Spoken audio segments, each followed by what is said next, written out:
to the regular City Council meeting of Daly City, Monday, January 25th at 7 p.m. Because of the Governor Newsom's executive order, members of the Daly City Council and staff will participate via teleconference.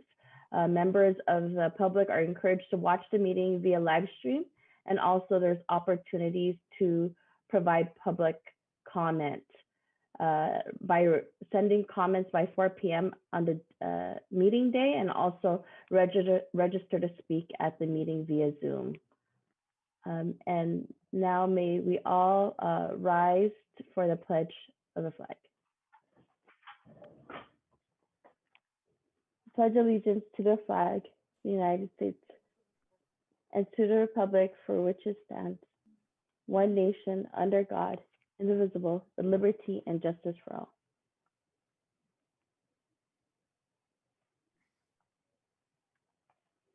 May we have roll call, please? Mr. Buenaventura, Present.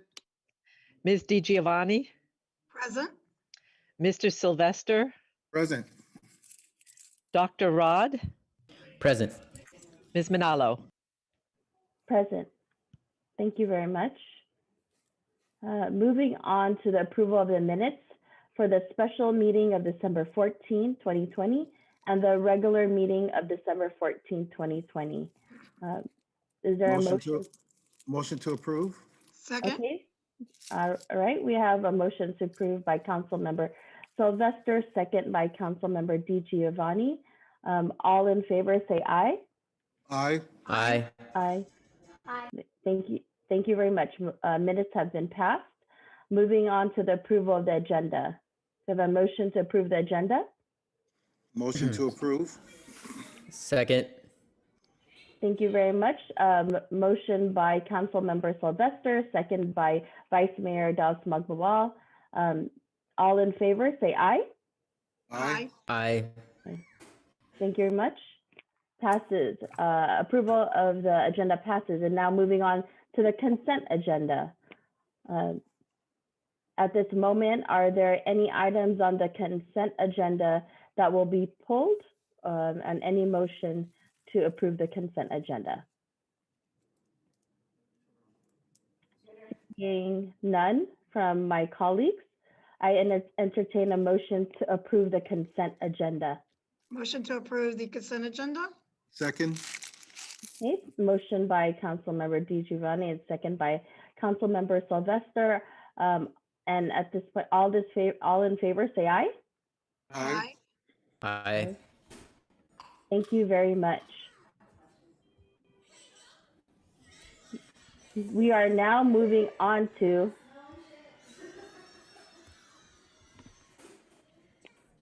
I think there's some background noise. We're now moving on to agenda item number 11, which is on communications for approving the memorandum of understanding agreement between the cities of San Mateo, South San Francisco, Daly City, Redwood City, and the County of San Mateo to provide mental health services. Prior to staff presentation, I know that there has been a submission of public comment on this item, and in relation to also Measure Q funds. You know, I always am happy to see public interest in our budget process, and it is definitely the council's goal to be transparent, to provide public process within this. But there are dates to remember, and this is for everyone to keep in mind, that February 8th will be the budget update presentation, which will be informational only. February 27th is our anticipated council retreat to review the goals and community priorities, which is a workshop only and no action.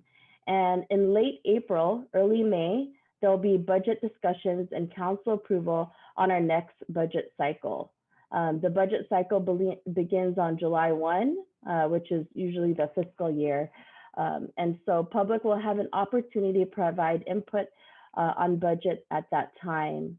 And for the public's information, the sales tax increase and associated new revenues from Measure Q do not go into effect until April. I know that that was some commentary within public comment on item 11 and wanted to let the public know that and is open to input. So now moving on to item number 11, we have presenting is Chief Hensley.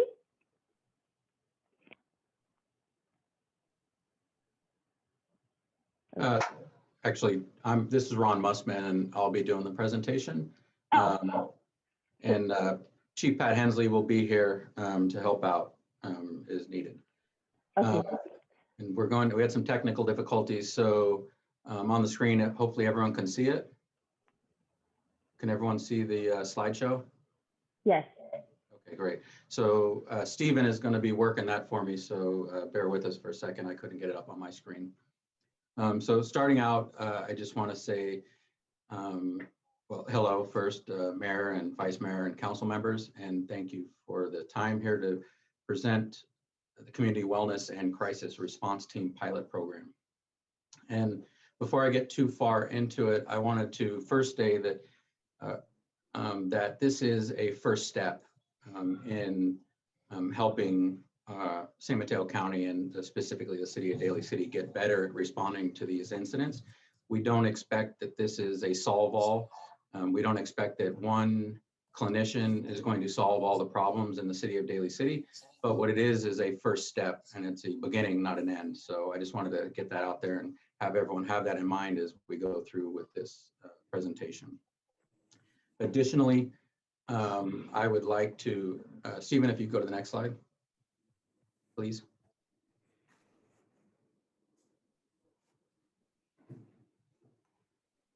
Before I get going into the actual presentation, I'd like to point out that this was a collaborative effort that got us to this point.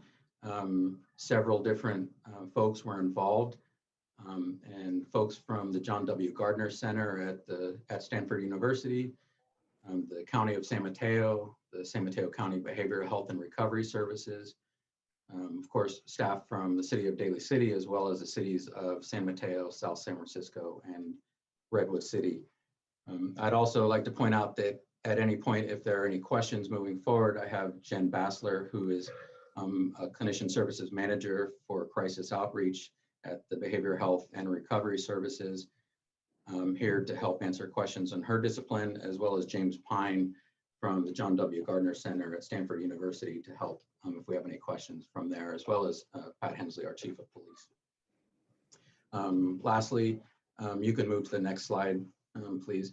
I'd like to say that we certainly have time at the end of this presentation for questions, but if at any point during the presentation you have a question, you want to interrupt me, feel free to ask a question. I'll be glad to elaborate or defer to Jen, the chief, or James. And Stephen, you go to the next slide, please.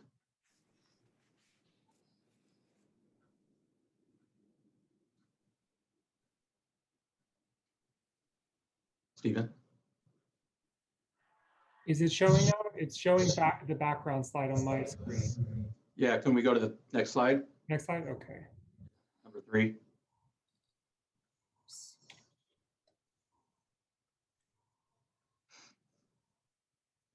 Did you want this one, Ron, or is it this one? No, it's the next one.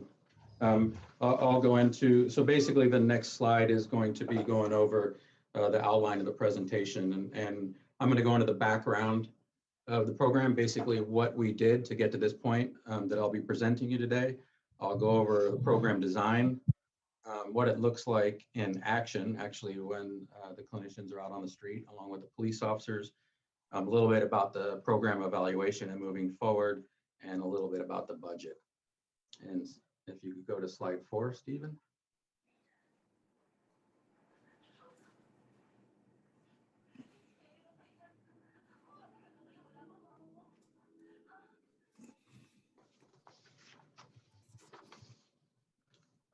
So we'll just, while you try to get the next slide, Stephen, I'll just start going into it. Oh, Ron, it's up on, does everyone see the background slide? That's No. what I see. That's what you see? Okay. You want the following slide? I want the fourth one. Starts, the title is background. That's the one that is showing on my computer. Okay. But let me try resharing.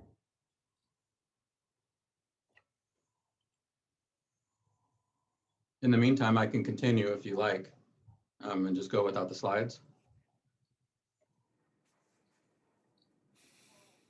Give me 1 second. I'll Sure. get it up. There you go. Okay, everyone.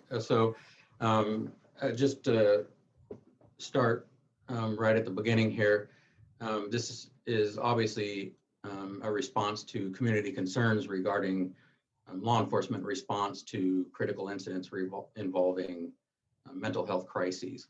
And what we did is, as stated earlier, we put together a team, a collaborative cross-discipline team, which included scholars, mental health professionals, and amongst police officers and leaders throughout the city and county to develop this program that I'm talking about today.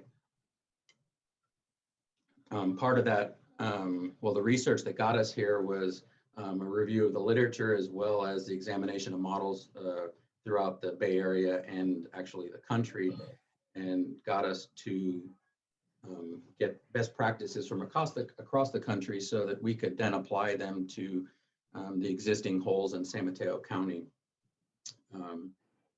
And when we did this, we did it with I think a sense of purpose, or a purpose of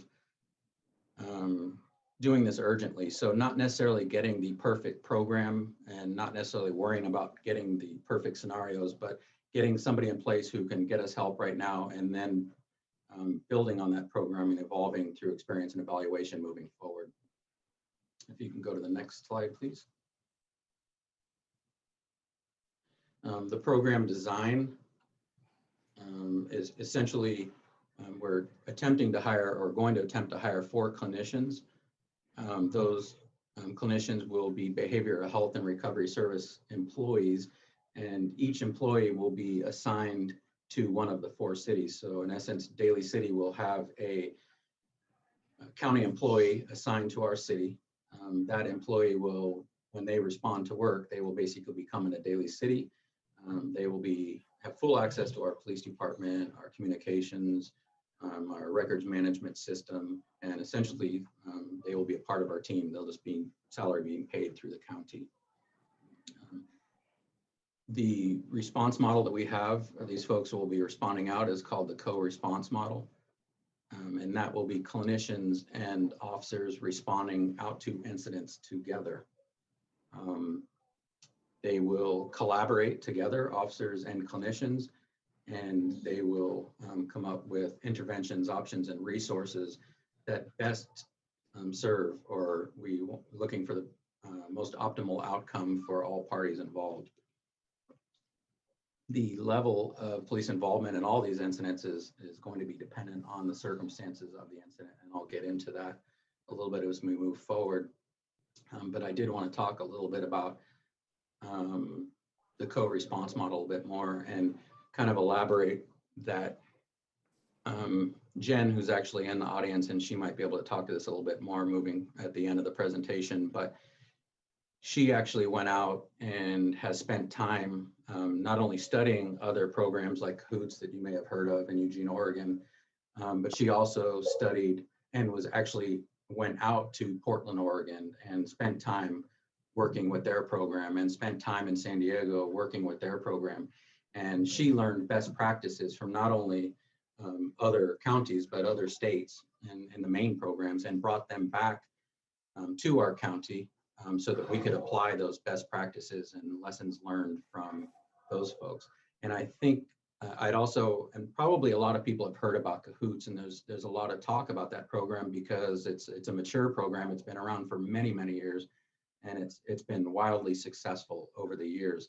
And I bring it up because we already have programs like Cahoots working in San Mateo County. We have several programs through behavioral health and recovery services, and those programs include, but are not limited to the assisted outpatient treatment program, the intensive care management, healthcare for the homeless, San Mateo County and referral team, which is a SMART team, which we use in conjunction with the police department all of the time, adults resources management, youth services center, and the psychiatric emergency response team. And those are all through BHRS. And then through Life Moves, we have a HOT team, which is a homeless outreach team. And all of these teams, all of them are already out on the street on a regular basis and connecting folks who are in mental crisis with resources, which is what Cahoots does. So what we're doing in San Mateo County, with the help of our partners and our collaborative partners to come up with best practice, is we're one above Cahoots. We're actually attaching a clinician to go out to the scene with police officers of ongoing incidents. And I think it's fair to point out a program like Cahoots, they don't respond to situations where there's involving violence, where there's weapons, where there are crimes, medical emergencies, or any dangerous situation. And a little bit even further than that, they don't even respond out to situations where there's an unknown factor, where they don't know the participants and they don't know the environment of what's going around. So we are in San Mateo County stepping above that and getting folks out on the ground floor of emergency and critical and dynamic situations. So I just thought I'd point that out. That is a big difference between what's going on in other counties and what is now going to start happening in San Mateo County. So we could go to the next slide, Stephen, please. This is the program in action. So I'll just go over this pretty quickly, but if you have any questions at the end, you can certainly ask. But ideally, what's going to happen is a call will come in to communications, and that call will be fielded by a public safety dispatcher. The dispatcher will hopefully recognize that there's a mental health component to the call. And when they dispatch police officers, if there's a clinician available, they'll be dispatching that clinician along with the police officers. That's not the only way they could end up in action. Actually, a police officer could get out on scene while they're out there, and they could determine that there is a mental health component while they're on scene, and they can call for the clinician to come out and help them get through this problem and work it out and de-escalate as necessary.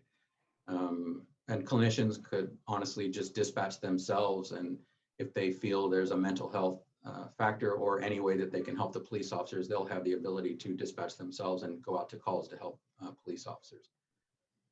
Circumstances that both parties will need to consider, obviously, are violence, weapons, criminal activity, medical emergencies, and if there are other persons involved, among other things. And what's best for the community as a whole. And when I say, I use the word community on purpose here. And what I mean by community is all parties involved in this incident. And I think it's important to point out that when we go to these calls, we have several people we need to serve and several disciplines we need to serve. And it's we are going to try to serve the person in mental crisis better. And that's the idea behind this. But we all have to understand that when we go to a scene and when the clinicians are deciding what to do and the police officers are deciding what to do, it's a dynamic situation and it's ongoing and it might be fast. And they have to consider what's best for the clinician's safety, what's best for the person who may have called us and has a family member that's having a mental health crisis. We have to consider what's best for the safety of officers and what's best for the criminal courts, and also what's best for the person who's in crisis. So I think it's important to understand that this isn't, there's nothing that can get us to serve somebody who's in mental crisis perfect. And we have to consider all these other factors. So I just thought I'd point that out as well. And that's what I meant by community. These folks, clinicians and police officers alike, will have several things they'll have to consider among the health of the person in crisis. So next slide, please. Collaboration at scene, I went into that a little bit already. The next bullet point, which is if there are no criminal or public safety concerns, then the clinicians will have a larger role here, and it could get to the point where they're exclusive of police presence. But I will say that is going to be at the comfort level of the clinician, not necessarily the police officer. And I think that's another important point that Jen can also probably touch on if necessary later, is that clinicians do not want to respond to these situations without police officers. They want to make sure that it's safe. They want to make sure that they're safe.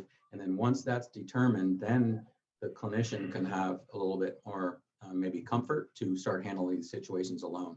So that's one of the main reasons for the co-response model with police officer and clinician. Once the situation is safe, once the clinician feels safe, it's their call. They take care of business and they're going to handle it, and they can actually send the police officer out and on their way if it works out that way. On the other side of the spectrum, if there's public safety concerns or criminal activity, then obviously the police department or police officer is going to have a little bit more of a role possibly. And I don't say for sure, I just say possibly. Those are things that we'll have to consider, but we certainly can't ignore them. So we wouldn't be able to just walk away and say, okay, this person committed this act of violence, but because they're mentally ill, the police department just walks away. Unfortunately, we can't do that. But what we will do is collaborate with the clinician to come out with probably a better position and a better outcome than we would have without the clinician. Next slide, please.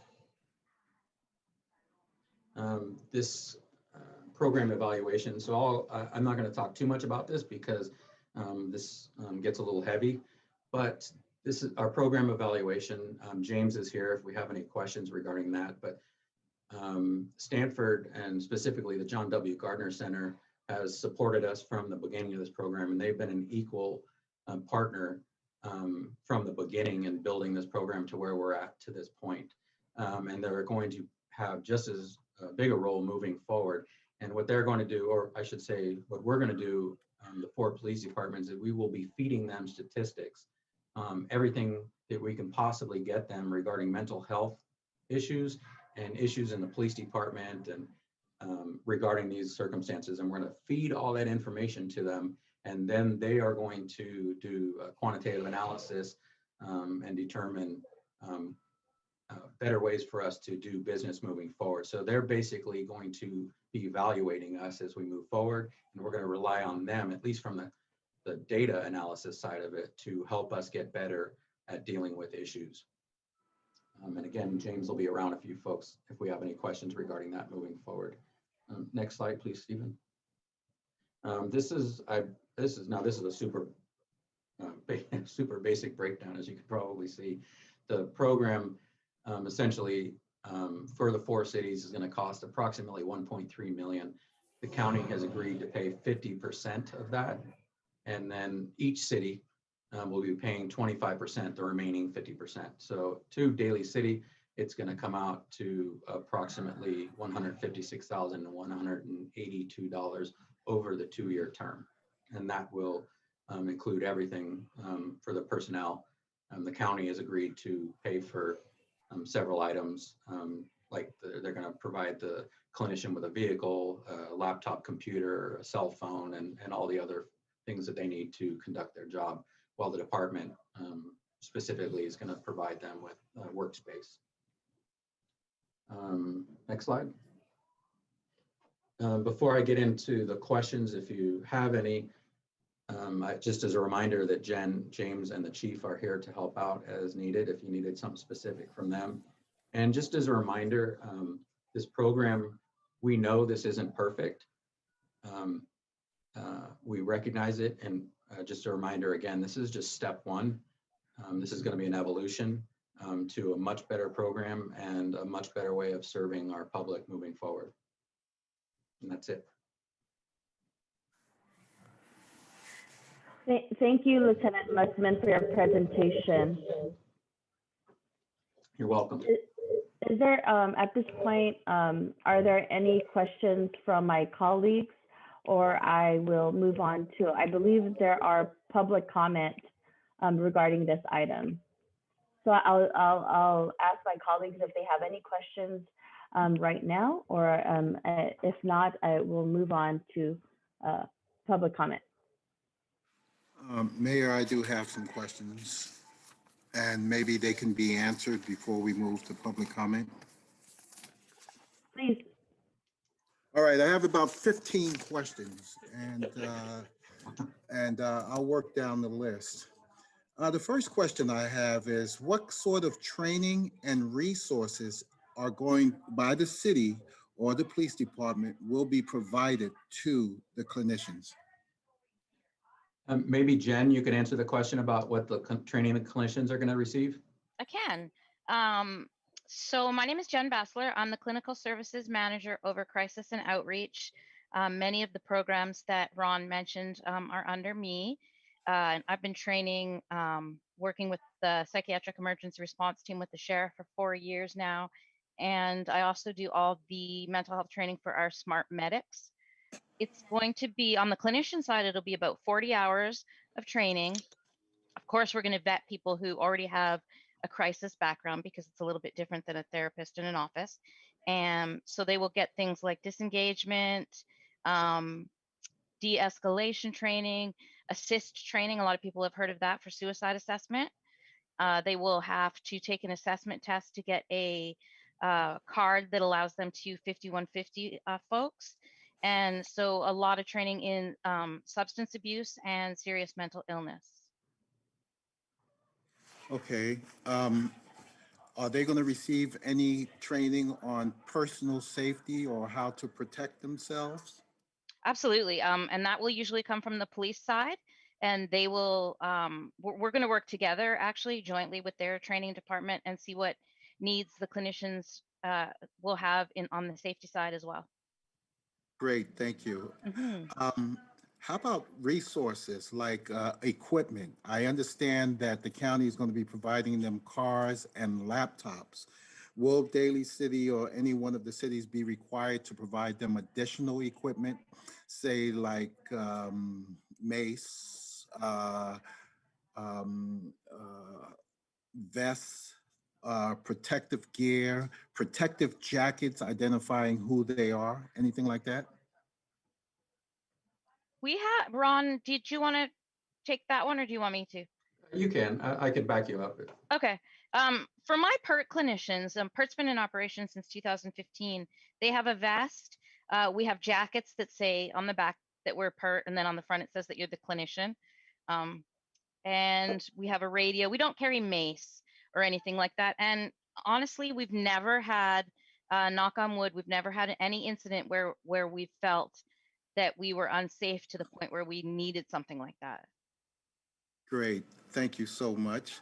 My next question is there going to be a hold harmless agreement signed by the clinician to protect the city in cases where beyond their control that something happens? That is a very good question. We, I'm not entirely sure if that's covered in the MOU. Ron, do you? I'm not sure it is. I wonder if Rose knows anything about that. Yes, there are aspects of the MOU that has a general indemnification. Ultimately, the clinician is hired by the county. And so there are some safeguards as it protects the city in terms of indemnification. Thank you, Madam City Attorney.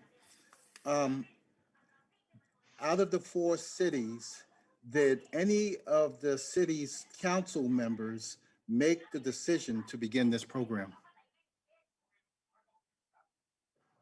I don't know the answer to that. I believe it may have come from the county supervisor level, but I don't know for sure. Okay, great. Councilmember Sylvester, I can add on to that if you would like. Okay, please.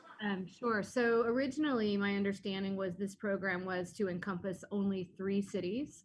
And Daly City being the largest city in San Mateo County, we did have some interest, and we actually owe thanks to County Manager Callaghy as well as Supervisors Canepa and Horsley, who kind of at the last minute decided to add Daly City into this pilot program, and we're very thankful for that. Thank you. Do we have any data I understand that data will be provided and subsequent analysis to be made. But do we have any data on file throughout the 4 cities pertaining to the type of mental issues by ethnicity? Um, I don't know about the other cities right now. I can speak to Daly City a little bit if that's helpful. I don't have exact numbers, and maybe if you could flush that question out a little bit more for me, I could. Okay, thank you, Luke. The reason why I'm asking is because according to the presentation, each city is going to be provided one clinician. I also understand that Daly City is the largest city in San Mateo, and I'm just wondering about the utilization of resources, if it is enough. So I believe we can determine that if we can find out the type of mental issue calls that have come in to dispatch per city. I mean, I just want to ensure fairness across the board, whereas you may have one city, just take for an example, that may have 10 calls, whereas Daly City may have 1,000 calls. And the workload is what I'm concerned about, and I'm hoping that they would consider the data aspect also. So that's where I'm going. I got you. I Okay. think, so hope I can answer that a little bit. The plan is to build this program. So this is just the beginning. So I think what we're going to have is we're going to start to see what the call volume is. We're going to start to see how much help the clinicians can be. And we're going to start to see how many more clinicians we might need and how we might need to use them and where we might need to use them. And that could be more clinicians in Daly City. It could mean a regional approach where there are clinicians in North County, Central County, and South County, and we pull from each other. We really don't know what that's going to look like, but I think it is fair to say that there will be a reasonable, fair analysis done as we move forward, and there will be equity involved in that decision. Great, thank you.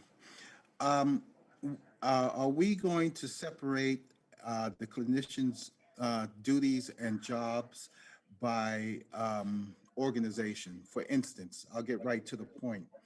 Will, if needed, they respond to the schools in our city, Daly City? Absolutely, if needed. We do have teams. We have school-based mental health from behavioral health and recovery services that are at the schools. We also have school resource officers that are at the schools. But if that is a place, if something comes up and we feel like it's a good place for our clinicians to go, then they will absolutely respond to schools. Thank you. We also have a youth mobile crisis unit coming on board, BHRS, this year, relatively quickly. Outstanding, thank you. Will your clinicians, similar to our police officers, have the basic medical training so they can administer first aid if needed? Absolutely, yes, yeah, CPR, Yes. the basic, yeah. Thank you. It sounds like they will have a vehicle, and I was under the impression that they would ride along with the officers. So, can we get an answer on that? Will they have their own vehicle and subsequently will not have to ride with the officers? Yes, they're going to have a county vehicle, and the reason for that is if you have a model where the clinician's riding with the officer, you have to stay with that officer all day, and they would go on their regular calls, and then if there was a mental health call, the clinician officer would take that call. But this way, they have a lot more flexibility because they will also have a radio, so they can go meet any officer and not be stuck in one officer's vehicle all day.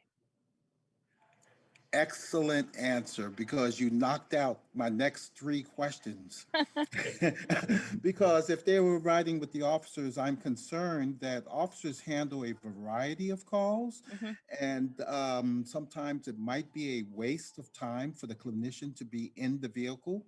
Say, for instance, an on-view call where somebody flags the officer down and wants to report something. Well, that takes the time from our clinicians, and I'm glad that we're thinking in that way so that the officers or the dispatch can make the assessment. And I think this would be good to dispatch a clinician. Thank you for that. So those were my next three questions, and you knocked them right out of the box. Thank you. You're welcome. I understand as of the 5150 criteria, uh, there's three instances where, and you've answered this, that a person can go in under a 72-hour evaluation. One is they voluntarily commit themselves and say, yes, I will go. Second is if they're a danger to themselves or a danger to others. And third was somebody who's authorized, such as a doctor of psychology, and you indicated that they will have cards authorize them to make that decision. And I know it was police officers as well. So that looks like to me, the police officers will be there similar to, like, say, a standby basis to which the clinician says, yes, I think this person should be 5150 for a 72-hour evaluation. Can you assist? And, you know, if it requires either restraint or additional de-escalation tactics, at least we would all be there, the police and the clinician, to help each other. So that's all for per city. Uh, Can I I think, just, can I interject one yes, thing? Um, yes. there are other criteria. If a person is gravely disabled, they can be 5150, and gravely disabled means that a person due to a mental illness is unable to get shelter, food, they have really bad infections, anything like that. And the second clarification is when either the police or a clinician write a 5150 hold in the field, it is actually not a 72-hour hold. It is an application for a 72-hour hold. What that means is when a person is 5150, they have to go to the nearest psych emergency receiving facility where a psychiatrist will make the determination to either continue the hold and do the 72 hours or say, no, I don't agree with the hold. You are absolutely correct. So in this particular case, will the clinician on the field make that same recommendation, and is later followed up by a psychologist later to determine if it's going to be moved from temporary to a minimum of a 72-hour evaluation? Yeah, we would prefer the clinician take the lead in that. And the reason for that is if it's, someone, there's no crime committed, there's no danger, there's no safety concerns, we can release the officer. And my team does it all the time, and say, you can go back to patrol. We're good. We can handle this. And we call AMR for transport. Oh, an ambulance. Okay. Mhm. Thank you so much. You're welcome. All my questions have been answered. Madam Mayor, thank you very much for the opportunity. Thank you, Council Member Sylvester. At this point, are there any other questions from my colleagues? Yes, Mayor, I have a few questions to add on. It's not Please. as quite as 15 as my colleague, but I'll do my best. So, Go ahead, Vice Mayor. thank you, Mayor. So I have a few questions and a couple of comments. So I'll begin with the comments. So I just want to say thank you to Lieutenant Mussman and Jen for providing info and this presentation. I think sometimes it's so unfair to place so much responsibility on law enforcement to solve everything from mental health to the homeless to society's ills, and that's a large task to be responsible of. And I'm really appreciative that we are actually looking at alternative steps to divvy up the responsibility and being responsive to what's going on with Black Lives Matter and this movement to transform what policing looks like in this future. So I just want to say thank you off that. So I have a few questions. One question is, I understand that they're going to be receiving training on like the first aid and things of that nature. But I was wondering if the clinician's going to have background on like understanding race and racism, the interpretation of like how we view people of color. Is there going to be any background or information or are they going to be, are we going to be looking for clinicians that have backgrounds in understanding that, or even for law enforcement? Oh yeah, 100%. BHRS has an entire division, multicultural something and diversity. I'm sorry, I forget that. Right. All we talk is acronyms, MCOD. But it is like very, very high on our priority list to get the recruitment notice out to the most diverse areas that we can. Of course, we want a clinician that has crisis background because, like I said at the beginning, crisis is different than therapy, and the person has to be licensed and they have to have some years under their belt and some familiarity with working with law enforcement. But 100% we are looking for diversity and bilingual. And then myself, everybody that I supervise goes through cultural humility training, and every debrief I do, it is a part of the conversation that we have, and I've been doing that for years. Great, thank you, Jen. Let me just add on to that go real ahead. quick, just for whatever it's worth. There were two different groups really that built this program. There was a leadership group, and then there was a working group. And Jen and I were both on the working group along with James, and that topic came up frequently and quite a bit. So it is at the top of the priorities of things that we talked about to get this done. I was just looking at some public comment that was sent in to me over the past weekend, and there's been some concerns, and I carry some of those concerns as well, is having a person that is armed coming into the situation. Was there any type of option to just send, I know there, like the Cahoots program, there's a program in Denver where it's like the clinician with a person that does first responders, but they're unarmed. Was there any I don't know, opportunity to have that option?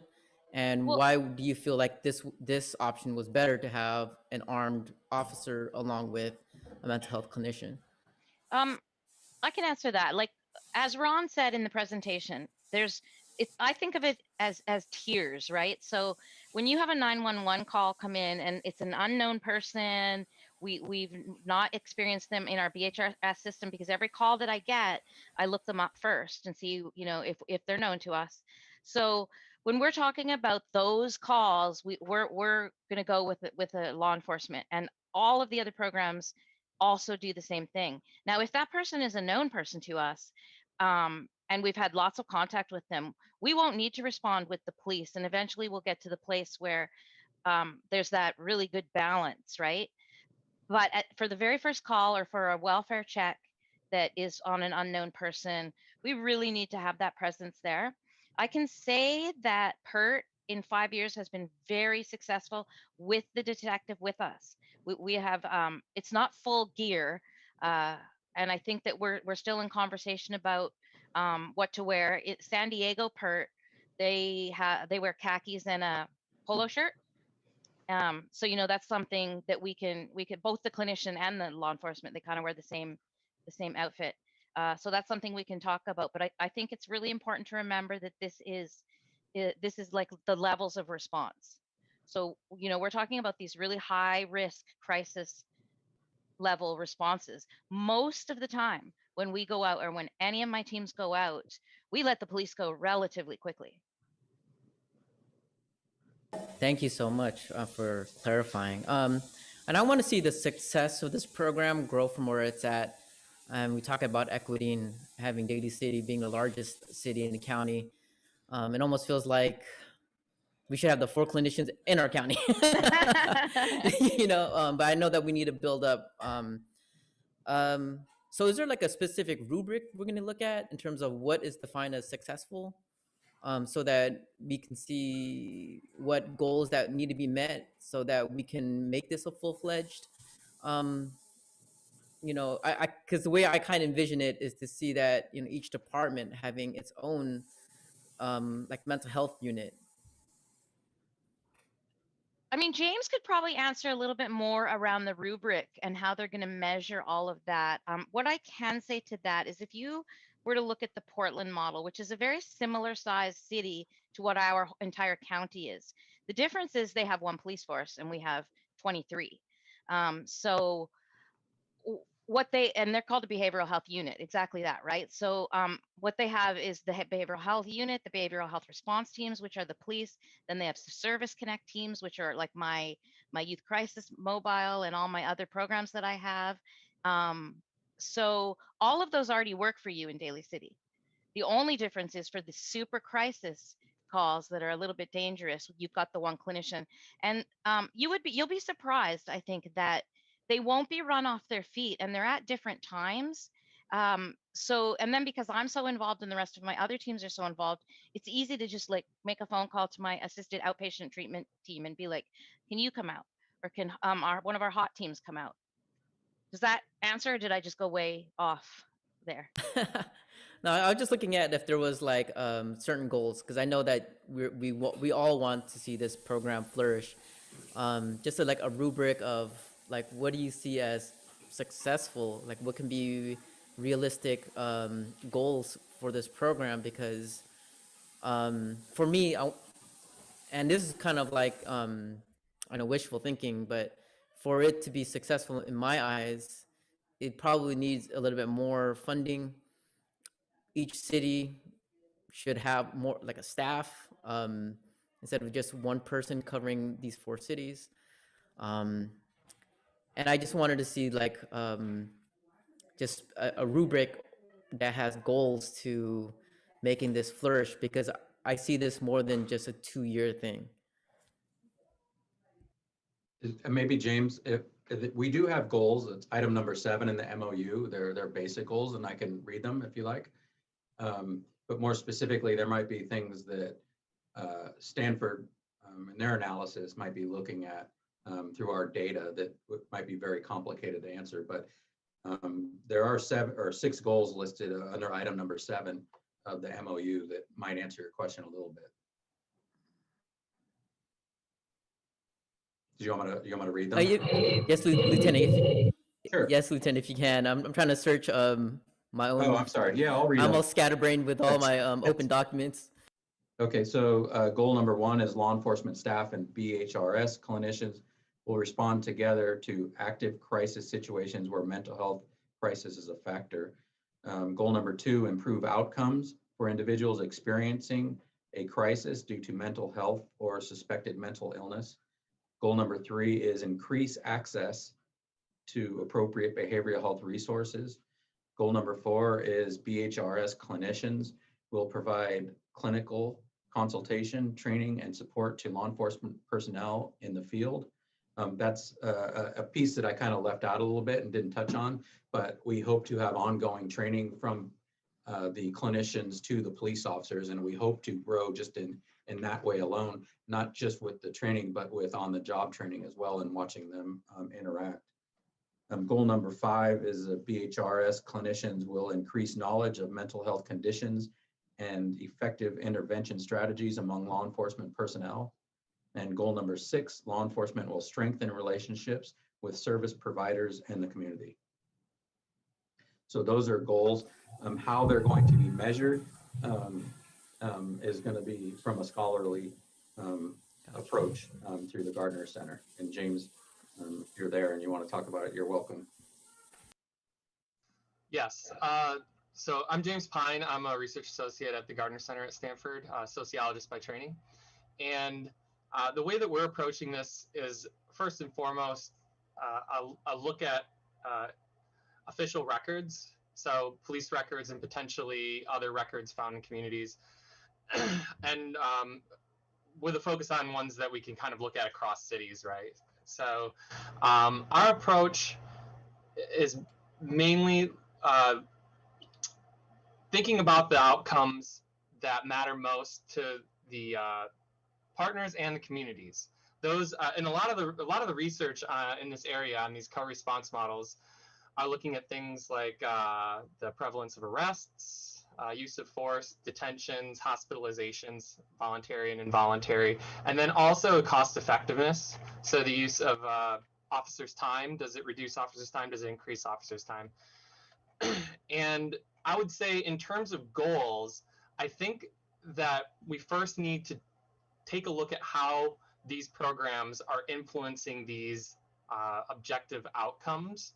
And then we can get back together collaboratively once we present the evidence and talk about, is this the kind of move that we're expecting? And if not, what needs to change? So that would say we're at a very preliminary point here, and I think we need to have some data before we can really start talking about, is this working and what do we need to do to move forward?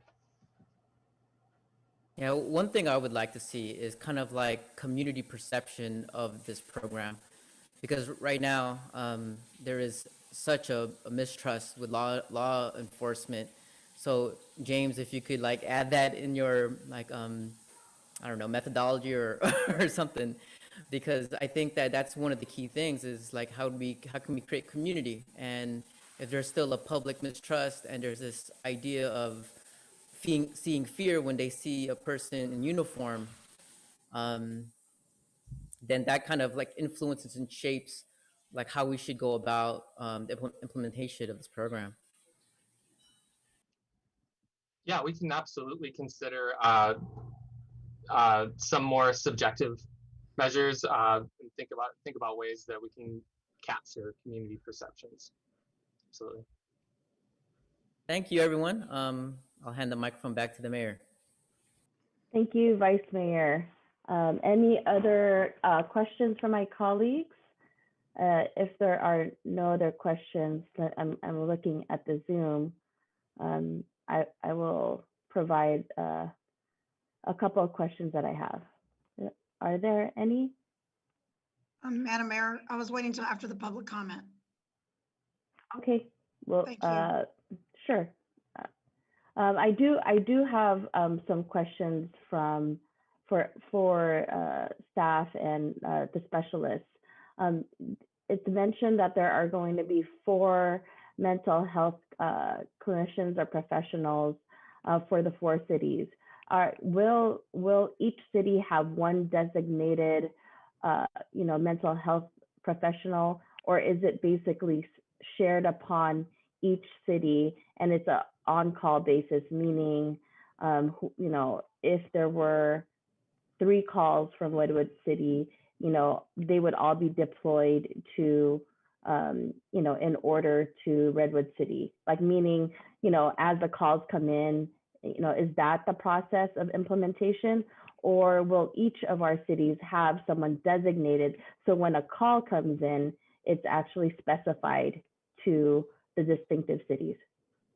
They will be assigned to each clinician will be assigned to one of the cities, but we do expect some cross training to happen in cases of emergencies or other reasons why they would have to go into another city. But for the most part, they will be assigned to one city. Thank you very much, Jen. Well, I think that this there's an alignment here from conversations that we've had in the past in 2020. We heard that people wanted to see more mental health professionals, and we heard that from our communities when we did talk about systemic racism and Black Lives Matter. And so seeing that this program is within Daly City, and I will have to say thank you to Supervisor Canepa and also our city manager for taking the initiative to push to ensure that we get these resources exactly to the largest city in San Mateo County. This is not the end all, as mentioned today. I mean, there's definitely more things to do, but for me to see this here on our docket this evening is something promising, and hopefully, as mentioned, what are the rubrics or what do we need to look at to see this program be enhanced and also to see its success. So those are just my thoughts at this point, and I will now. I see Council Member Bonaventura. Prior to me moving on to a public comment, please. Thank you, Madam Mayor. So thank you to everyone that's made a presentation on this. I think it's it was time we did something like this, and it's very important to the community. and I would really love to see this work and get better. And so what I mean by getting better, I always want to see how we can improve and maybe strive for certain other goals. And one of the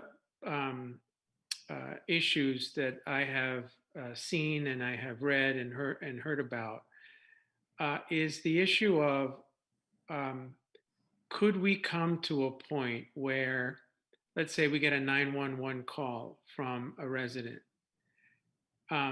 could we come to a point where we ask them, do you need a mental health clinician or do you need the police? Sort of giving them an opportunity to say, look, I just want someone to help me with my mental health crisis or my family's crisis. And I have heard the reasons why police need to be there, which I'm fully on board with. But when we move forward and we study this, can we develop situations? Can we apply this to situations where a mental health clinician is the sole response? And, because then we can free up the police to do more crime solving, crime prevention, more violent kind of issues. And the reason why I'm asking that is,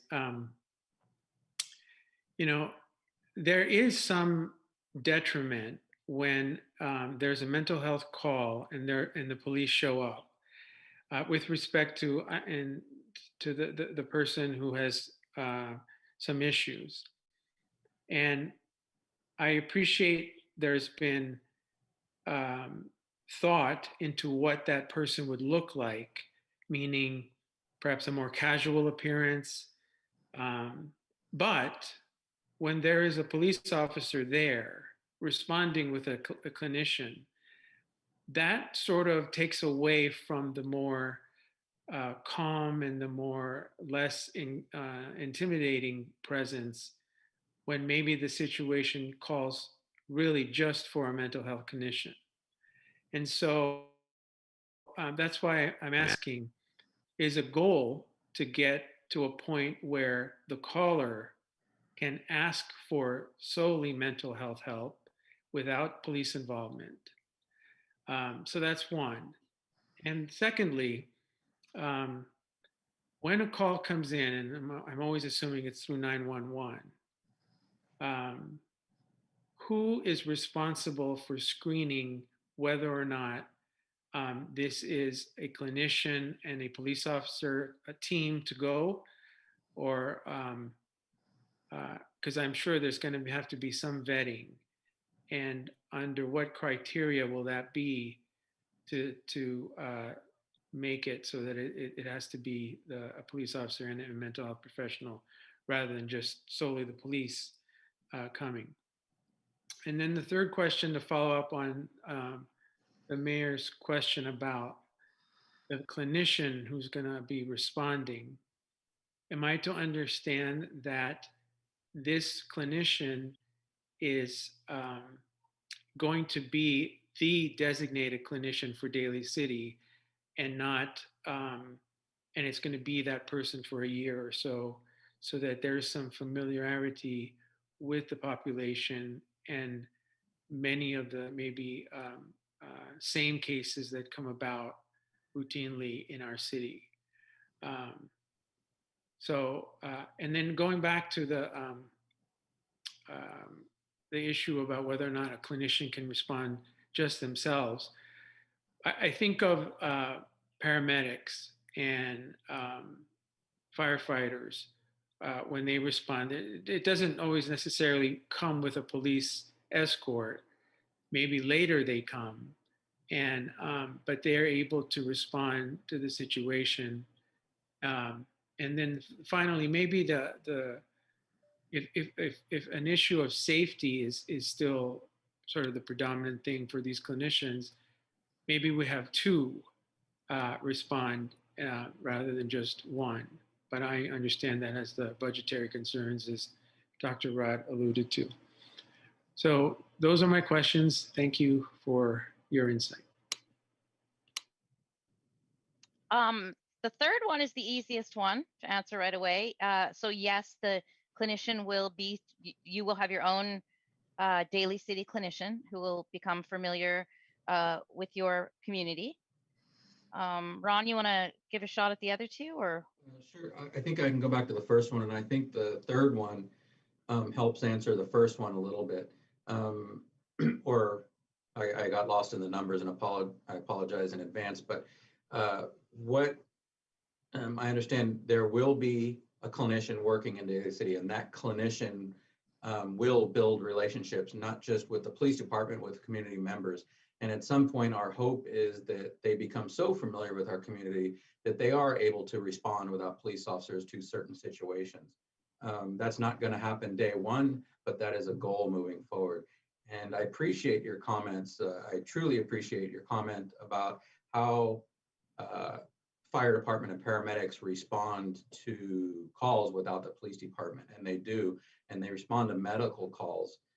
And that would be great if we could get to that. And I think we need to keep an open mind about that. But the reality is that there's a difference between mental health issues and, say, somebody who hurt their leg or broke their leg. And I think there's a significant difference that we have to pay attention to, that at least right now, in the beginning stage of this program, that we won't be responding alone, or we won't have the clinicians responding alone. But ideally, if somebody calls up and they say, hey, I just need help, I need some mental health assistance, and whatever that might be, we hope that we can get our communications across the 4 cities to be able to recognize that maybe they don't need to dispatch police officers. Maybe they can put them in touch with one of Jen's other programs. Maybe we can get our clinicians, because they're familiar with the individual, they know who it is, they know it's a safe situation, and they can get in there. What's going to be hard, Councilman, is sending a clinician, whether it's 1 or 2, into an unknown situation where we don't have a lot of facts about. But to your point, I think it's a great goal. I think it's a fantastic goal that we could strive to.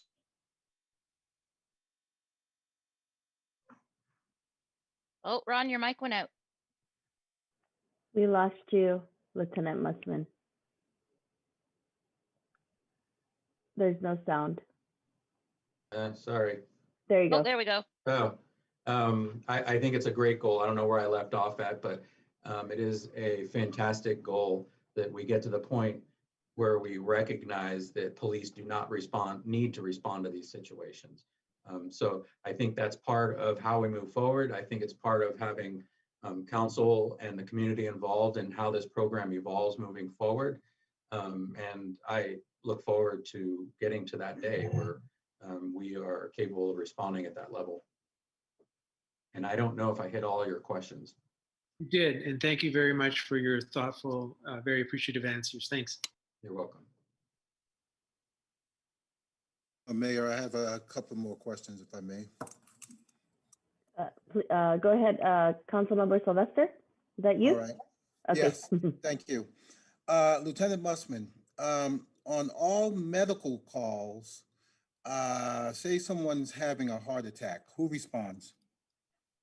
The fire department, paramedics, and the police are notified. Absolutely. So it all depends on who gets there first.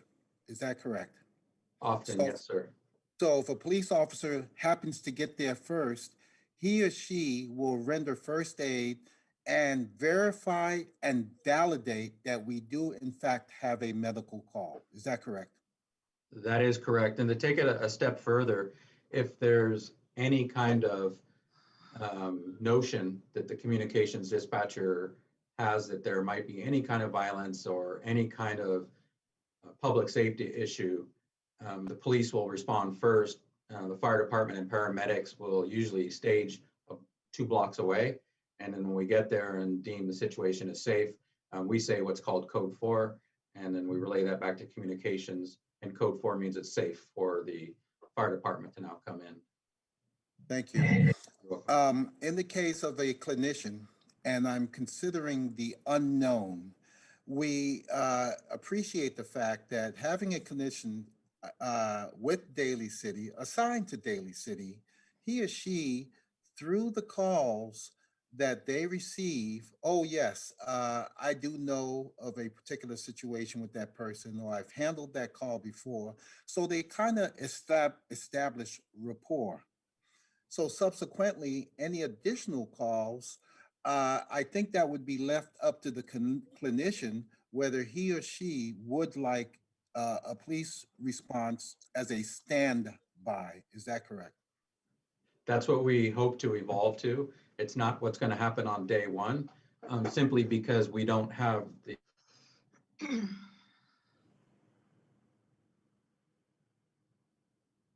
We lost you again with sound. Nope. There you go. Oh, Oh, nope. we lost You can you get it? again. There you go. Go ahead. Okay. If I fall out again, Jen, you can answer, you know, Yeah. as well as I do. But the once we get a rapport built, once the clinician recognizes certain faces and certain characters and situations, I believe that they will go to the call by themselves or with a clinician partner, and they will be able to start to resolve these problems. I don't know how quickly that will happen, but it is a goal. And if I can just add to that, part of my job is that these clinicians should only touch the person once or twice, and then they're resourced out to my larger team.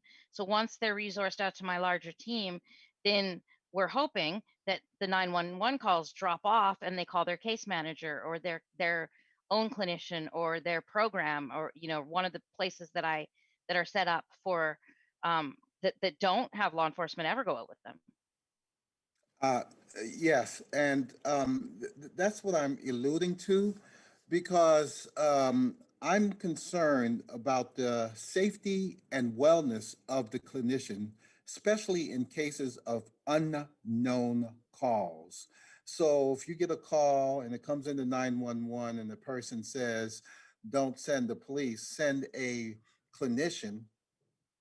If I was the clinician and given that unknown, I would not want to respond unless I have further information.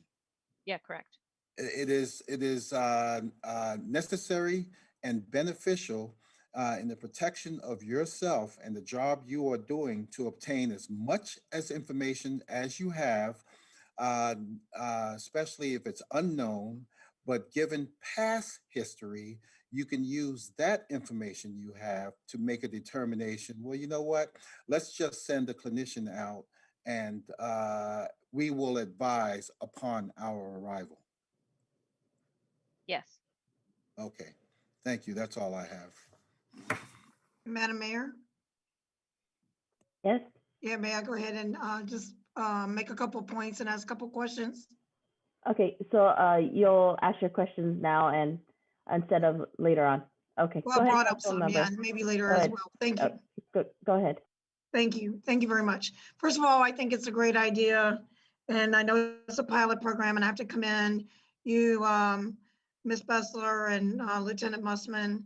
And one of the things is that I heard tonight is of concern is as each city is different. And as you know, and it sounds like Ms. Bessler, you have a fantastic background. I'm very impressed and very grateful. It means a lot to hear your background and how we are as a county, which we have addressed and tried to address people's mental issues, and especially during this COVID.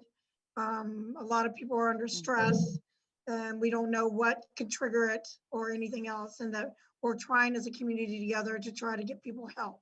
So we're not just trying to address the call for 1 minute, we're trying to get them ongoing help and resolve their issues and take care of them. So I like that you work in concert with our PD and our community and your clinicians.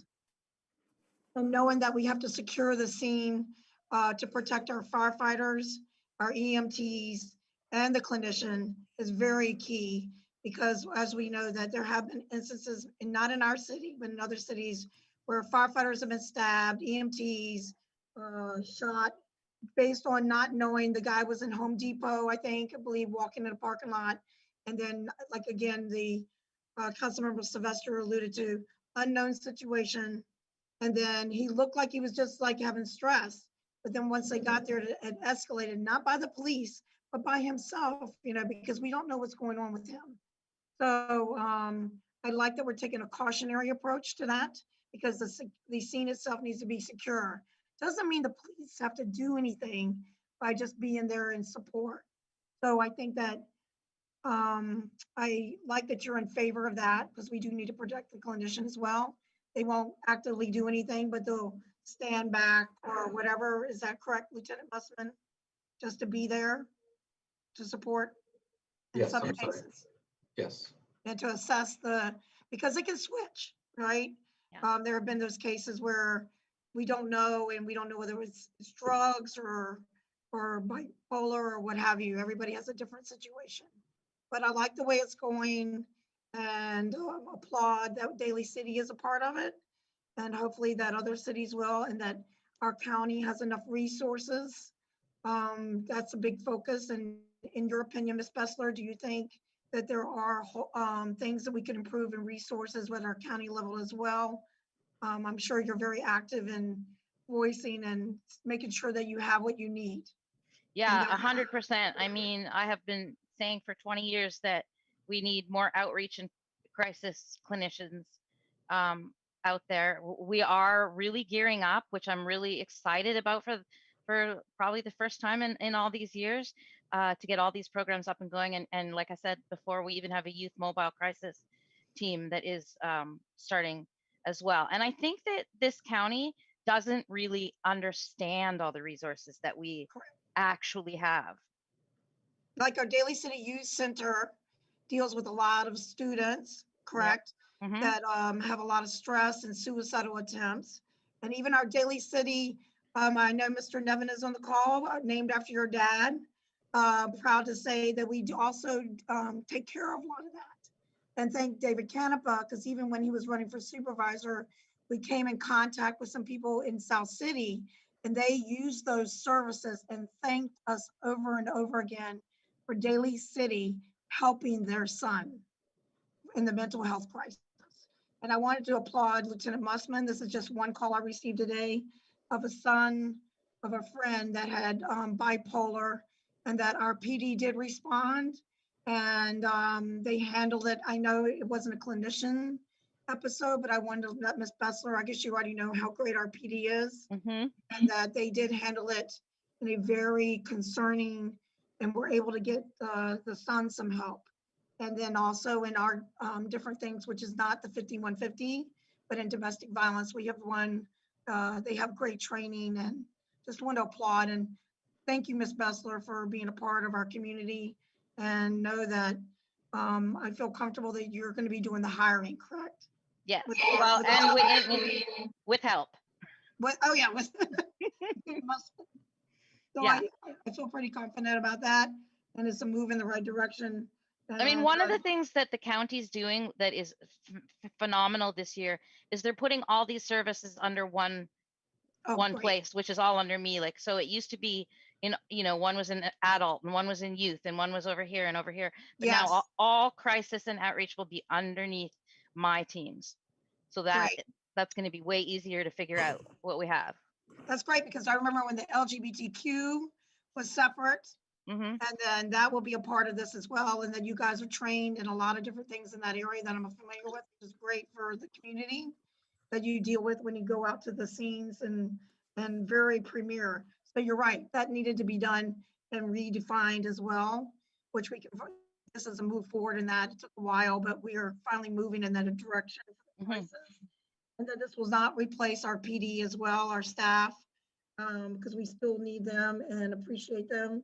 And that's something that people need to realize. They're here to protect us. They're part of our community as well. And you can already see that you and Jen, Lieutenant Mussman, have already been working together. So I can see that how that's working as well. So I look forward to that great relationship, because our PD has a great relationship with inside of our community, and they are trusted in Daly City. There may be some that I don't know what other cities, but they are trusted in Daly City. That's what you get here in Daly City. So thank you very much, and they try to be part of our community. Thank you so much. Look forward to it. And you have our Thank you. support. Thank you. Thank you, Madam Mayor. Thank you. So at this point, I know there's commentary from public and really want to take thank staff at this point. And I think now we have an opportunity to hear directly from public comment, and we don't have to read off the comments. And I know this is something that community members wanted access to. And so I'm really glad to have this platform now moving forward. And so with that, I will hand it over to Stephen. Thank you.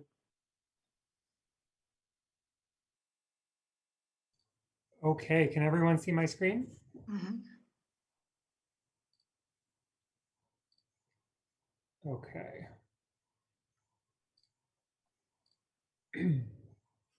So this is the public comment portion of the evening. If you would like to speak, please use the raise hand feature. And I will call you by name. When it is your turn to speak, you will need to unmute yourself, and then you will have 2 minutes to speak maximum. There will be a timer on this slide that will guide you through that. Okay, so you'll actually see it progressing through the first and second minute. So the first person is Diodor Tronco. So if you'd like to unmute yourself. Hello. All right. Good evening. My name is Diodor Tronco. I wanted to make some comments and some questions. So so some stuff I've been researching is with regards to the SF Chronicle and other news media. There was a Filipino American at a time back in 2018 named Warren Ragundo, someone whose family has reached out to police at least 10 times from the past years. And at that time, so he should have been known as a person, as mentioned before, had a history at that time of known drug addiction, mental health problems, ended up being tased and died after that specific encounter.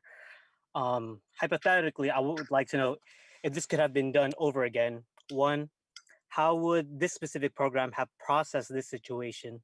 And two, what would you, as our law enforcement and behavioral health and recovery service team, using this pilot program you have now, what would you have done if you received this call and were there?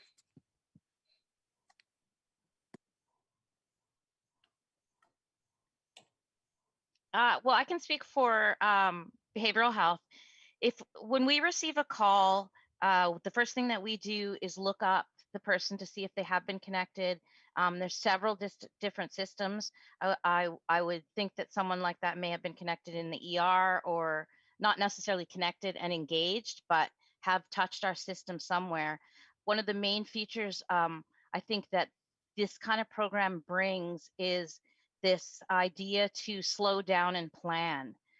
Even though it's a crisis and you're still being speedy to get, make sure nobody gets hurt and everything gets resolved correctly, there's still time to, make a plan, discuss with the officer on scene, discuss any information that you might have. I don't know about that particular incident, but that's how we handle it for our psychiatric emergency response, which works with the sheriff, so that we have way more information at our disposal, and even an opportunity to reach out to the family prior to even reaching the scene.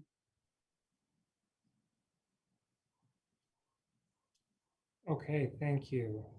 We will move on to the next public commenter, and that person will be Jasmine Ordonez. So if you'd like to unmute yourself.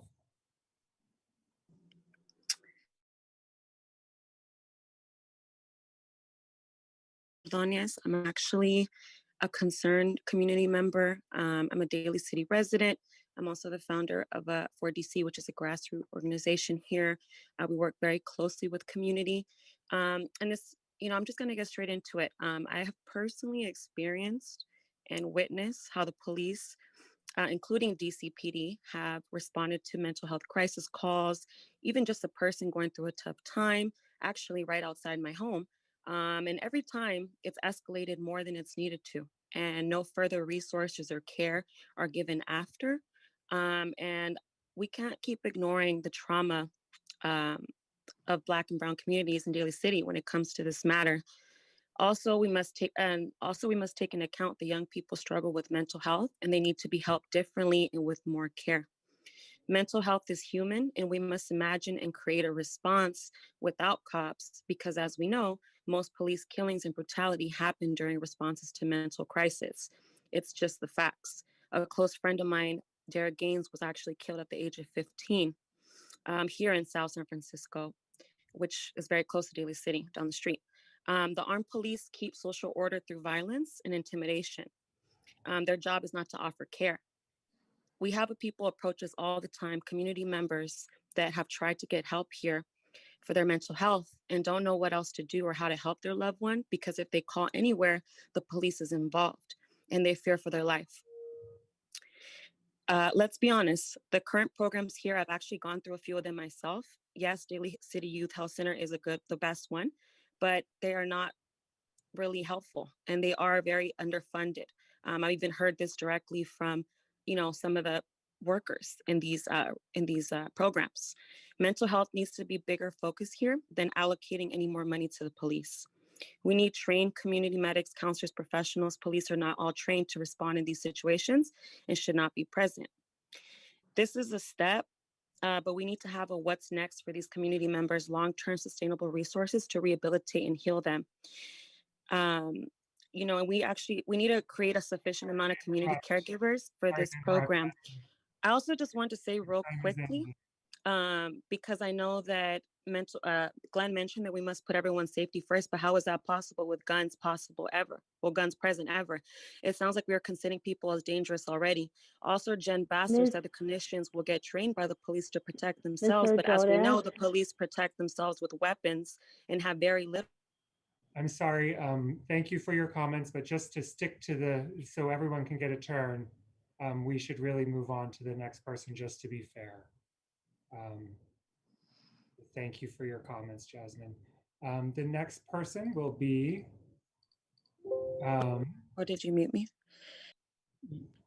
Oh, I had a question, I'm sorry, at the end. And I was wondering if I just get an answer to that question. Ms. Ordonez, there was 2 minutes for public comment, and the time has already been up, and we gave you a little bit more time than that. But feel free to send in any of those questions through via our email at this point. Thank you. Okay, I apologize. This is my first time, so thank you. No worries. Thank you so much for your comment. Okay, the next person will be Nick Ochipinti. So if you'd like to unmute yourself.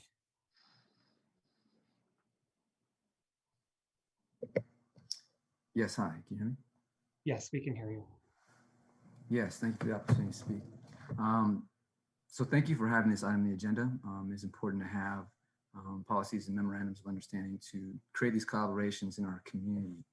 And I think it's encouraging to see that the movement we've seen nationwide and of course statewide and locally here in the Bay Area create these conversations to create action. And so it is reassuring to see that County Health is taking these steps with the city to support that kind of development in our city. It is long overdue, obviously, and I want to acknowledge the work being done within the community in terms of public agencies where we have supported people with mental health crises and just ongoing issues. That said, I think that the collaboration and many of the comments made by many people on the meeting today have spoken to the fact that we need to be clear about where the resources are going and how we can allocate those resources where they are needed, which we know lies particularly in the areas of mental health and support for our community and developing social services at the county level. That is extremely important, I think, in expanding those services across the county.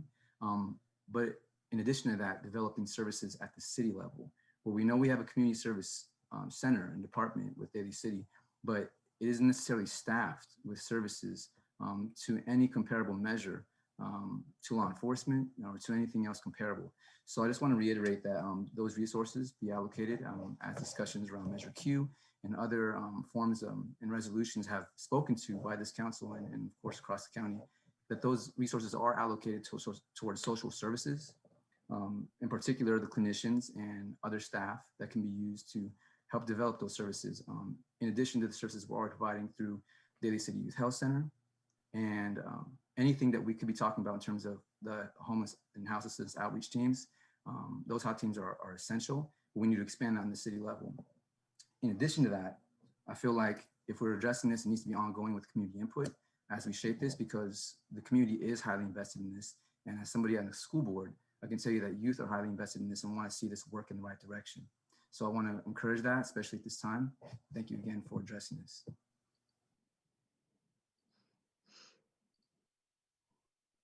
Okay, thank you for your comment. The next person will be Teresa Fapua. So if you'd like to unmute yourself. Hi, thank you for this opportunity. Thank you for such a wonderful job putting on that presentation. And I applaud the DCP for a wonderful job that you're doing and continue to do the good work for our community. But first I have 3 questions, and I have one question is, what's the timeline of each case from each resident, if ever in the process? And then the second one, can the goals and the objectives that I heard that has been read, can that be somehow changed when after the pilot time is already due? And then the third one will be, will the residents have any consent to sign for a release of their information if it ever spread out or spider out to other resources or other organizations? Thank you very much. Okay, hopefully I can remember that, I hope. Mayor, did you want Ms. Bassler to respond, or should we continue with public comment? I think what we can do is, if we can list the questions at the end and maybe respond to them if possible, or will that be okay? So that maybe there's similar questions that arise.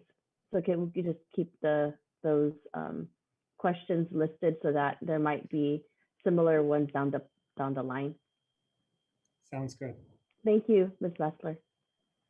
Okay, thank you, Ms. Fapua, for your comments. The next person is J.Y. So if you'd like to unmute yourself.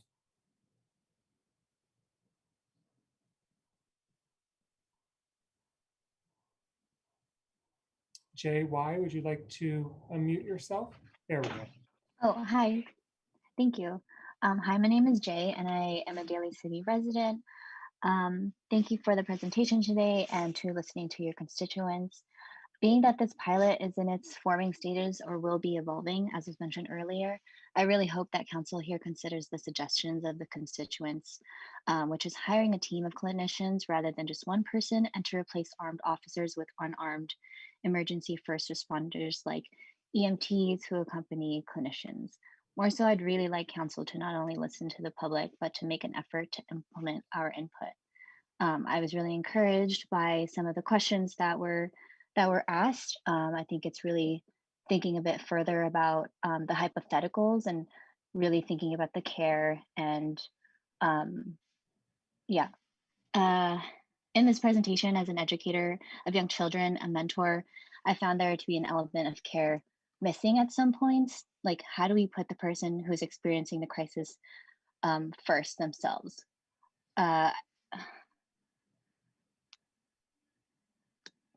Oh, sorry, I'm losing my spot. I heard from Basler, I wouldn't want to respond if I didn't have further info. It's necessary and beneficial to obtain as much info as you can, especially if unknown. There's unknown history to determine what's happening. In obtaining this information, how is this person in crises getting helped? Time is of the essence, and it brings me to this point. Why are we not listening, or why aren't we going to listen to the person calling for help? There's already a lack of trust there, and then it will be armed officers who will be dispatched, and it will be under their decision. That is not right to me, and it makes me really uncomfortable. How will people answering the calls be trained to decipher these calls? So it's not at the discretion of police. Thank you for my time. Thank you for your comments. Okay, hold on one second.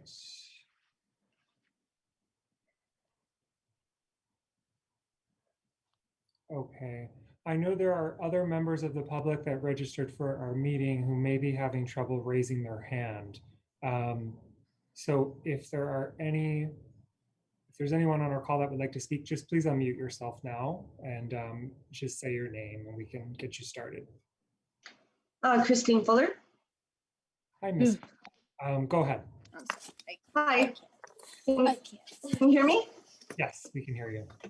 Hi, Madam Mayor, City Council, City Manager, City Attorney, and staff, and members of the public. My name is Christine Fuller. I am in EMT. I've been in EMT since 1993. I kind of phased out a little bit in the late 2000s, almost 2008. And I think that this would be a substantial first move towards a pilot program. I think to try is phenomenal, and to not try is to be in cahoots with the same rhetoric and banter over and over again. So I think Einstein made a mention to that. I understand that, you know, people have fear of law enforcement, but let me tell you something. I'll be damned if I go to a scene with a 5150 and let my partner go in first, and or myself. We have 5 things to do, and it's called global scene safety. We, as EMTs, paramedics, firemen, we are not allowed to go into a scene until it's globally safe. So I understand both sides of the fence here, but I think this is a great MOU pilot program. You have to remember, the county is the one receiving the 911 call. So it is up to the individual on the other end of the line to be specifying what the need is.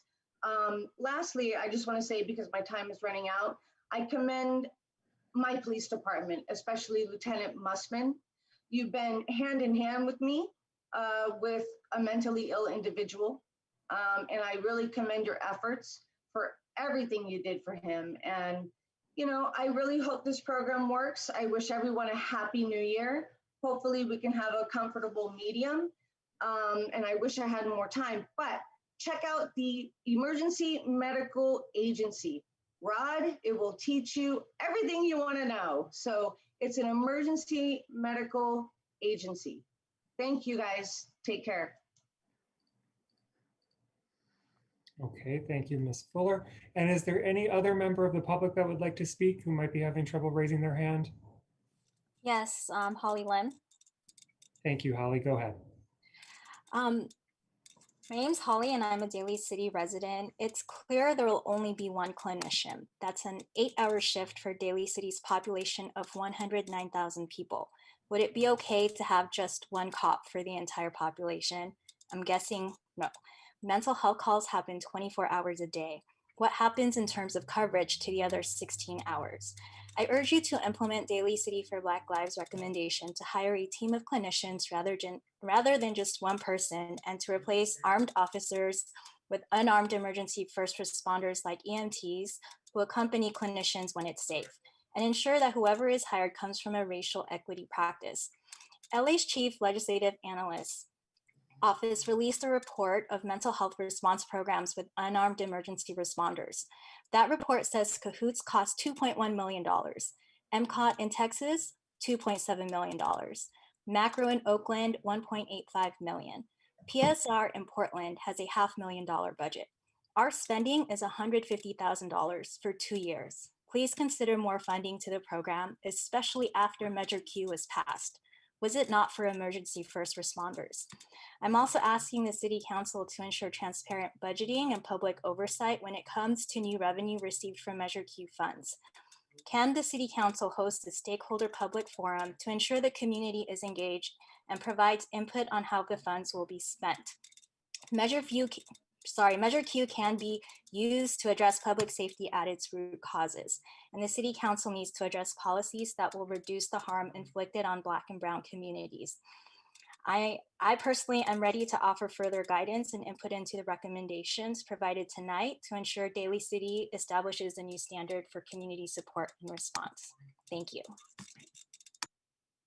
Thank you, Holly. Okay, and is there anyone else that would like to speak? You can raise your hand or just unmute yourself. .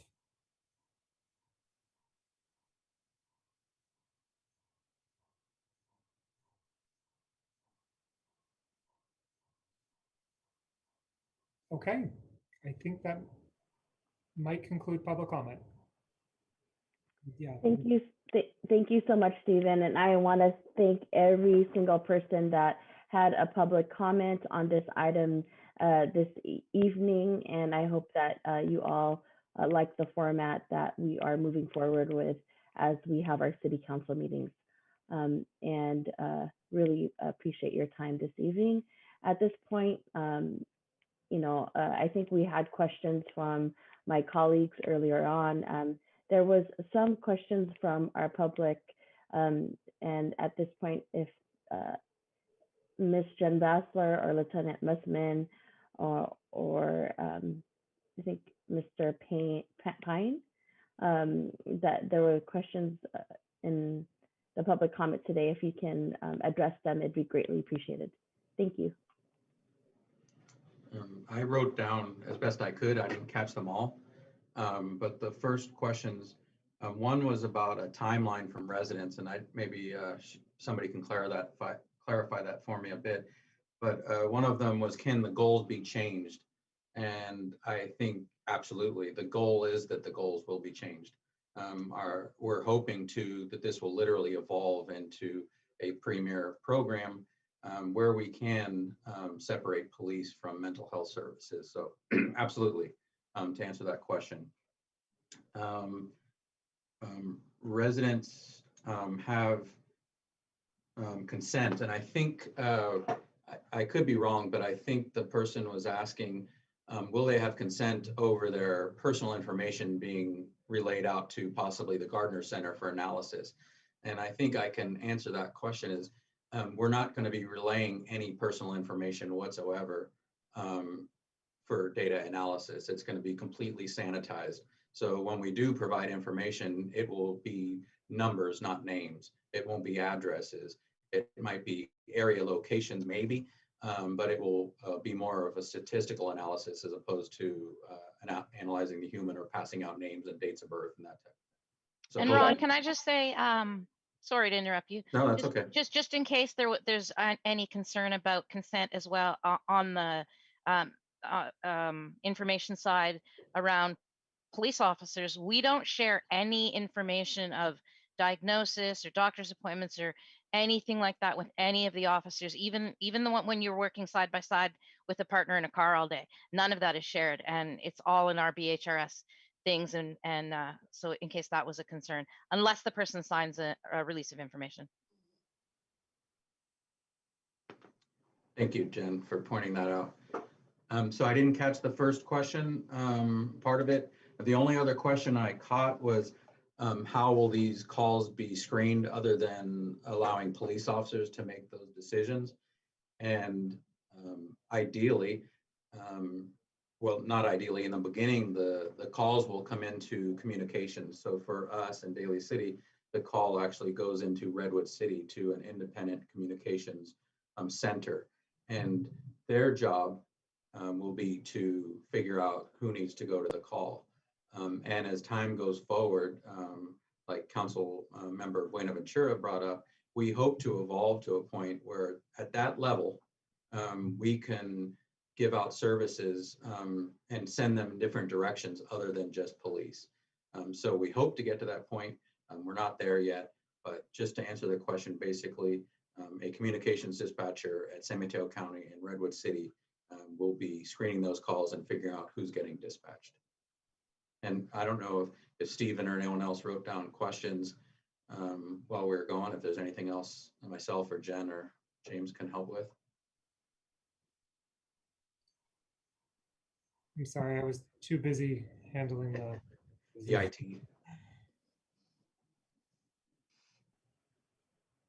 Thank you, Lieutenant Mussman and Jen.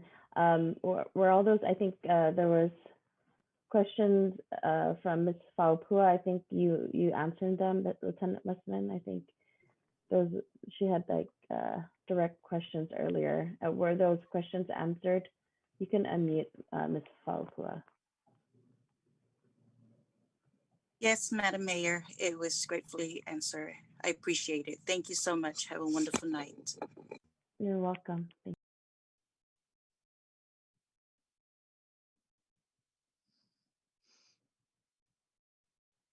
Oh, if there's any other questions from my colleagues at this point, we have had a great presentation from the team here.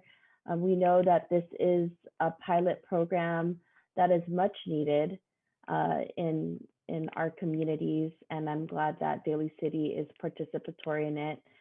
We know that this is just the first step, and a lot of discussion has been brought upon what are the goals, down the line in regards to this programming. And I think something that was brought up is around, having mental health clinicians present in these really critical situations.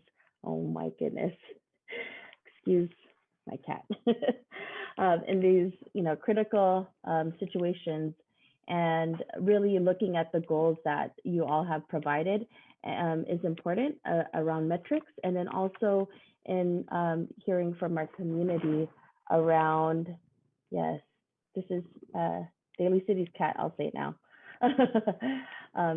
And so at this point, I mean, to me, I think it's a first step in looking at how this program will unfold.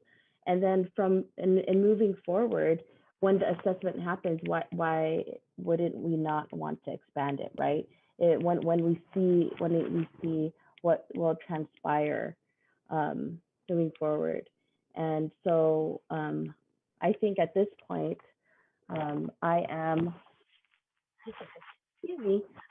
definitely in support of this initiative and MOU. And so are there any other comments or questions at this point? Go ahead. I wanted to ask a question about the decision making. As I understand the program is that there'll be a clinician with a police officer. So what I'd like to see, or what I'd like some maybe statistics on or some data on, is who makes the ultimate decision as to which direction the case is going to proceed. For example, one person could see someone being under the influence, and another person could see them having a mental breakdown. One person could see a punch in a wall as a vandalism, versus one could see that there were some anger issues. So I'd like to find out how that decision is made. Who has the ultimate say, if you will, and the factors that lead them to go one way or another, so that we have an idea of what are we really doing and whether or not it's working and how can we improve upon it. So thank you. Madam Mayor. Yes, please go ahead. Does anyone have a comment after that, the question?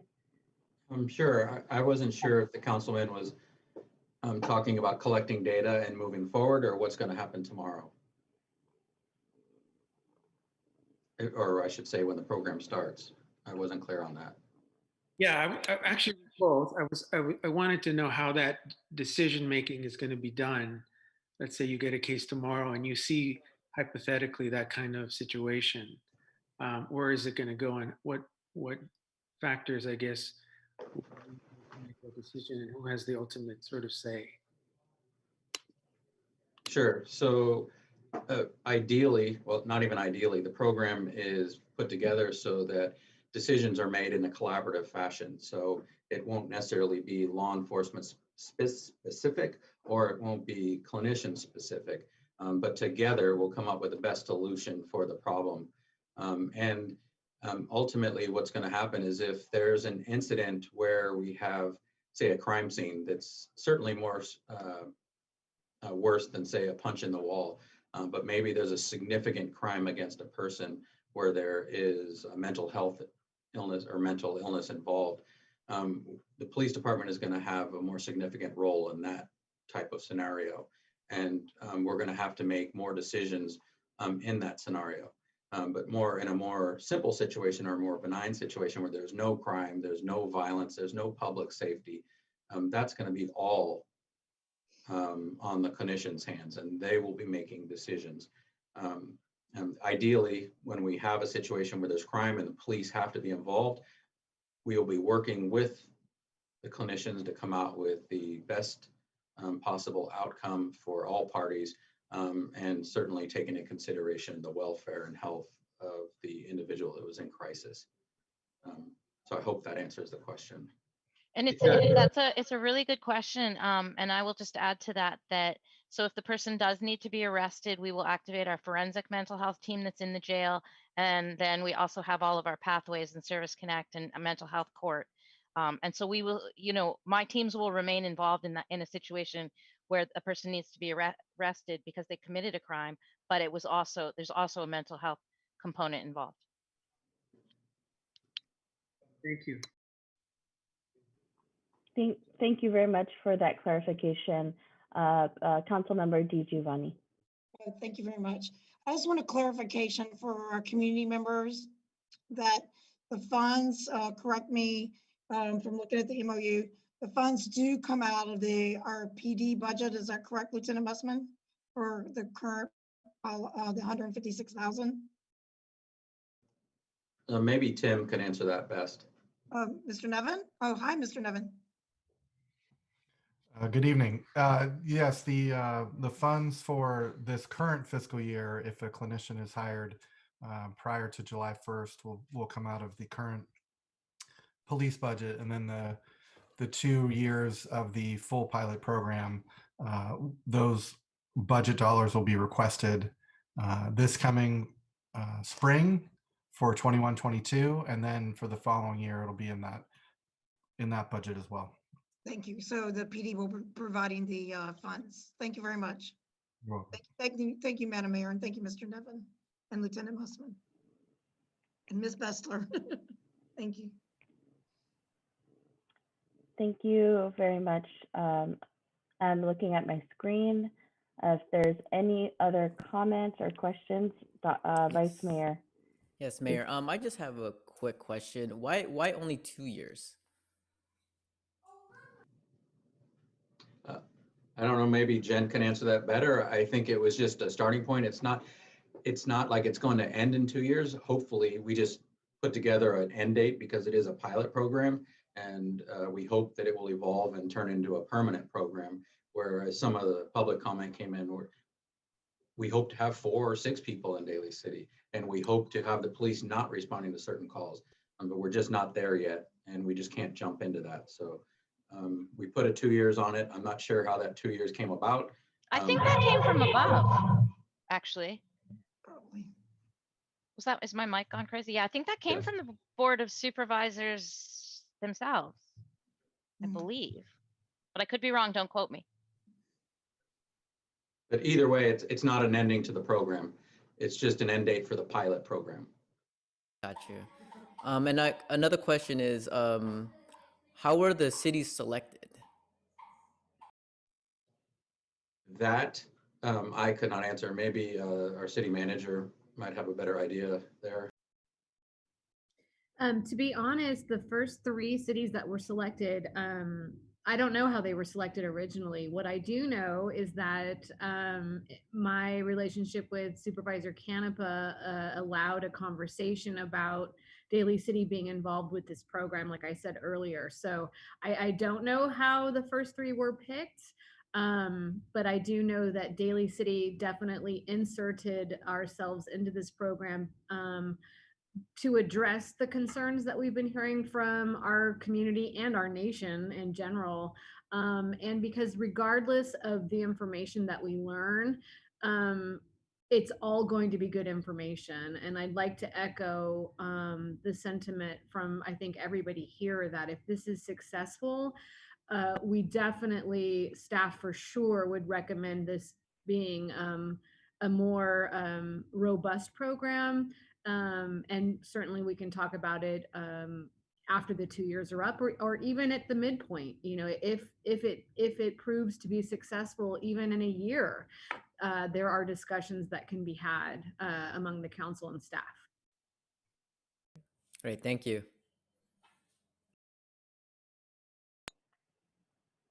Thank you, Vice Mayor, and thank you, City Manager Maltby, for that. I think it's great to hear that, there is definitely room to see how this program can expand in relation to how successful it is and not even have to wait for the 2 years. I think it's looking towards this model and seeing how it could be utilized and also, of course, enhanced through seeing how it is executed and implemented through time. So if, all right, I see Councilmember Benaventura. I was just gonna, I wanted to make sure we don't get away from this meeting without thanking Supervisor Canepa for once again looking out for Daly City and making sure that we got a part of this grant so we could do something like this. And absolutely thank you to Shauna Maltby for interjecting herself into the process, as she always does, to get us the funding and put us on the map on this. And so I would like to make the motion to adopt the resolution. Okay, we have a first by Councilmember Benaventura. I'd like to second. I have a second from Vice Mayor Das Magboal. At this point, all in favor? It's actually, is it a resolution? It's okay, can we have roll call, please? Mr. Buenaventura, Aye. Ms. DiGiovanni, Aye. Mr. Sylvester, Aye. Dr. Rod, Aye. Ms. Manalo. Aye. Thank you very much, everyone. I want to reiterate, thank you, Ms. Bassler, Lieutenant Mussman, the team, Mr. Pine from Stanford, and for the public being here today with your concerns. We'll be definitely hoping as this program unfolds that it becomes successful and that we'll be able to see it flourish. Thank you.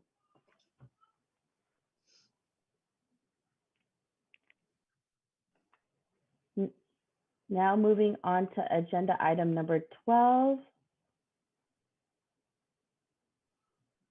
It's an ordinance for the second reading, ordinance number 1443, amending zoning ordinance to rezone existing 2.4 acre site located at 305 Eastmore from public facilities to residential high density. And we have Attorney Zimmerman to present.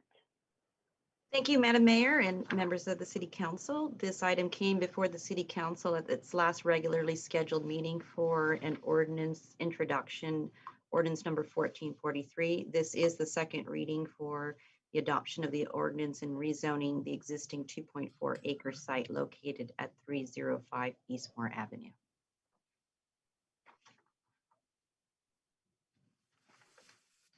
Okay, and at this point, it is the second reading. Is there a motion to adopt this ordinance?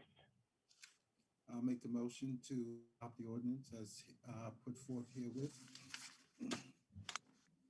Okay, we have a first. May I have a second? Second. I have a second from Councilwoman DiGiovanni. And so may I have a roll call, please? Mr. Buenaventura, Aye. Ms. DiGiovanni, Aye. Mr. Sylvester, Lester, aye. Dr. Rod, Aye. Ms. Manalo. Aye. Thank you very much.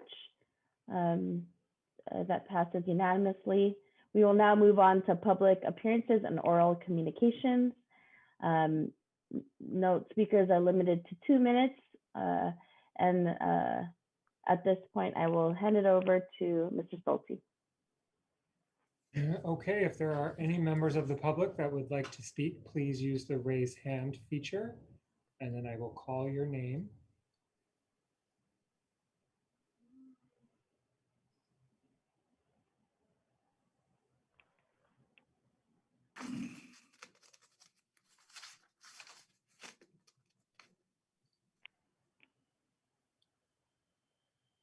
Okay, is there anyone that would like to speak? I see Annie Ellicott unmuted. Would you like to say something? Yes, thank you very much for the opportunity to speak. So I am, unfortunately, Annie couldn't be here. My name is Philip Seitzer, and I'm a resident of Daly City. And I just wanted to speak on the matter of the permit regarding developing the Thornton Beach Bluff area. And yeah, I just wanted to, well, I wanted to thank the council for its consideration, and I wanted to reiterate my opinion that it would not be in the best interest of Daly City to proceed with the development, nor with even the geotesting permit. And in particular, I wanted to bring to the attention of this council the proximity to the San Andreas Fault, the number of recent earthquakes that have occurred, including one that happened just this last weekend, the impact of climate change, which will affect the stability of the sandy bluffs, and you know, once again, the concerns regarding the effort and monies required that would be required to install utilities into the foundations. And I wanted to respond specifically to this idea that, well, so I am professionally a scientist, and in the last meeting, I believe that there was this idea that doing this test would somehow definitively answer the question of should, you know, is this a good idea? Is this something that we want? I just want to point out that as, you know, as a scientist, you have to consider all of the experimental data and the entire body of evidence. And I find it very difficult to believe that the test could overturn the overwhelming body of evidence to suggest that this would be a prudent action. And so I just want to, yeah, so that's, just want to alert the council and just remind them that I am, myself and many other citizens of Daly City do not feel that it is wise to proceed with that project. Thank you. Okay, thank you for your comment. Hold on one second until we get to our next speaker. Let me try resharing my screen here.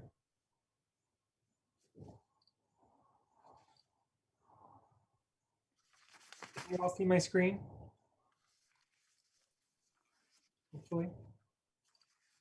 We see it, Stephen. Okay.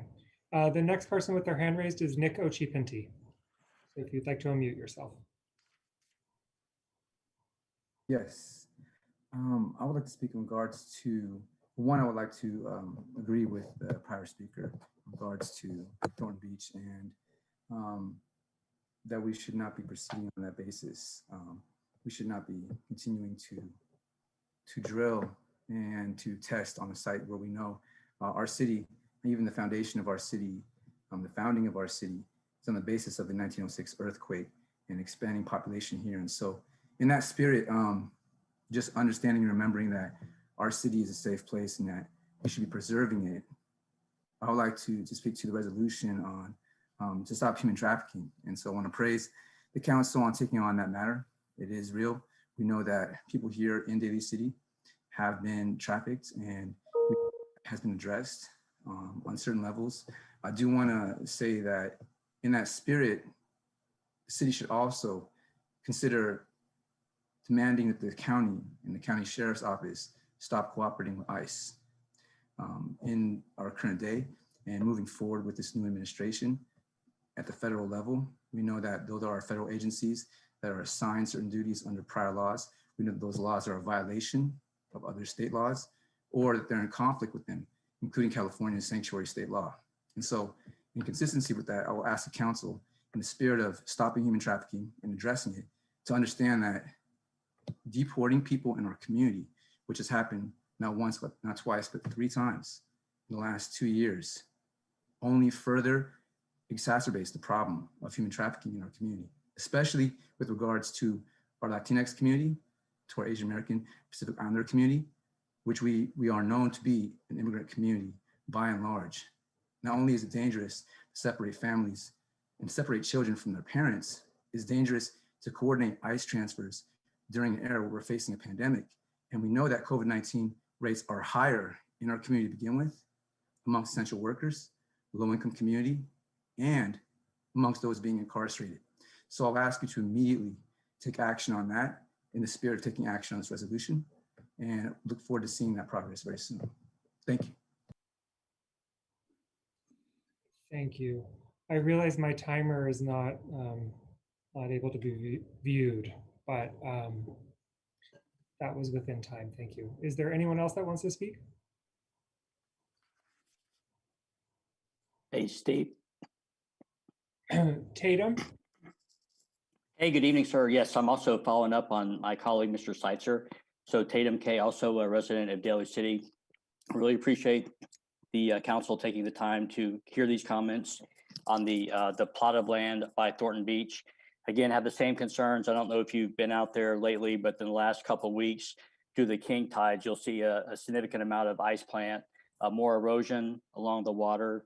It's probably most I've seen since I've lived out here. The same issue about being so close to San Andreas Fault. Unfortunately, that's just a fact of life that we deal with. But I think it really bears some prudency as far as reviewing this project, making sure it's safe for all involved. The other thing is, of course, the utilities, as my colleague mentioned, it's a big challenge. Looking at, again, we are dealing with a very unstable substrate. To be putting something there, we're going to be incurring cost by the taxpayers to maintain these facilities. The other part to consider is, maybe the city could consider some sort of land swap or some sort of swap to enable the current property owner to maybe make it the current piece of property available for public use. Maybe there's some other property within the city that could be considered for redevelopment. And last, just wanted to flag for you all that the Coastal Commission has put the permit on hold pending an appeal. So just so you know that obviously we're continuing to exercise all due diligence and make sure that the plan is getting the proper scrutiny. Thank you for your time. Okay, thank you.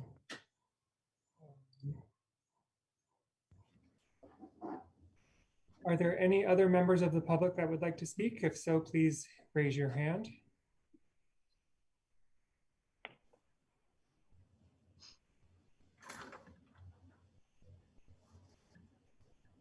Can I speak as well? Yes, could you state your name? Yeah, my name is Marie Gallo, and I'm a Daly City resident. I'm also speaking up about the Thornton Beach permit that was approved earlier this year. So in addition to what Mr. Seitzer and what Mr. Tatum just spoke to as well, I kind of wanted to speak a little bit more on the social aspect of Thornton Beach and the development that's being proposed there by Sandhill Properties. Daly City living in a concrete jungle that we are in. I just want to speak up on behalf of kind of nature and open space and kind of the ability for the public to really go out and enjoy the very few pieces of nature and land that we have. And I also want to, make a comment that we were not allowed to, the public was not allowed to have any chance to speak up during the last city council meeting. Sandhill Properties had 3 representatives there. And I understand that part of that is because the city council is meant to be our voice and our representation. And so I would just like to remind the city council that we had overwhelming opposition to the development and to approval of the permit. And I feel crestfallen that the city council kind of didn't represent Daly City and all of the people that came out. So I understand why we didn't have a voice during that meeting. City council is really supposed to be our voice, and I was definitely crestfallen that the Daly City Council did not speak up on behalf of all of the comments and all the people that really came out, sent emails, and put their time towards opposing this development. And that's all. Thank you. Okay, thank you for your comment. Okay, is there anyone else that would like to speak? Please raise your hand. And you can also unmute yourself if you're having trouble raising your hand.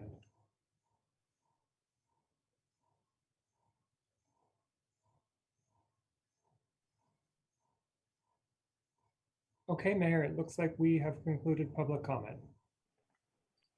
Thank you, Stephen, and thank you for all the public comment this evening. At this point, I will now move on to the next area, which is appointments for any board, commission, memberships, committee appointments from my colleagues. Yes, Madam Mayor, may I? Please go ahead. Yes, actually tonight I'm very proud and humbled and honored to say that I'd like to appoint someone to our Small Business Commission.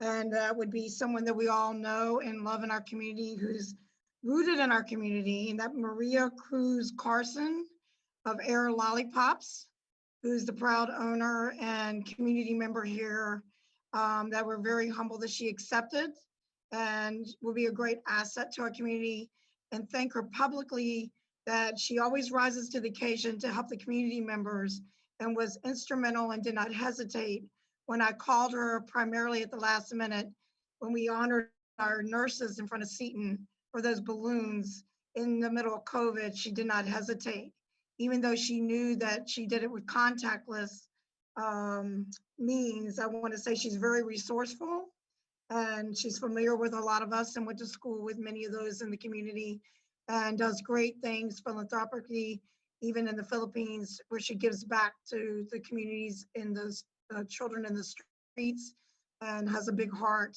And I'd like to welcome Maria Carson to our Small Business Commission.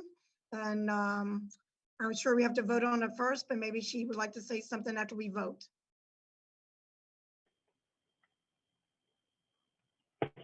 Thank you so much for your nomination of Maria Carson of Air Lollipops. And we know that her business has grown and is always there in the community. And so at this point, is there a motion to? I'd like to make a motion to appoint Maria Cruz Carson to the Small Business Commission.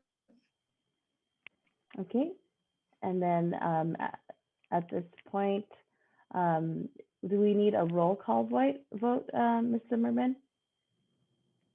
Or we could just a voice vote? By voice, you can do it by a voice vote. Okay, all in favor for the appointment of Miss Maria Carson of Air Lollipops, say aye. Aye. I do have a comment, Mayor, if I may. Please, Councilmember Okay. Sylvester. Okay, Air Lollipops, is this the balloon place that was there off 87th Street? School Street. Where you have the balloons and little things inside the balloons, like caricatures and whatnot? Yes. Outstanding. I've been there and done that. So Thank you. I guess once the vote is in, I'd like to welcome you aboard. I'm glad to see Councilmember D. Giovanni. I think that was an excellent pick. And, you know, and if anybody knows, I definitely am a client. So thank you so much. She put smiles on people's faces. Ms. Carson, would you like, Madam Mayor, is it okay if she says something? Of course, Ms. Carson. I just want to say thank you for nominating me. Thank you very much. I'm honored.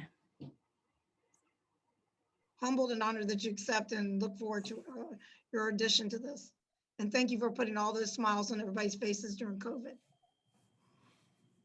Thank you so much, Ms. Carson. And it looks like we'll be able to start with our commission on February 11th, and our goal to have that instated.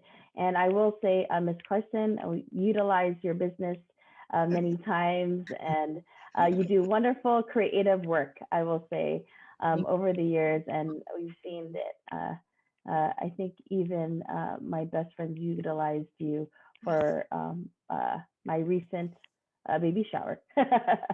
And so without me knowing, but I think I definitely it was from your creative work. So with that, are there any other nominations or commissions appointments? Okay, seeing none, thank you so much. Thank you, Madam Mayor. You're welcome. Now moving on to council committees.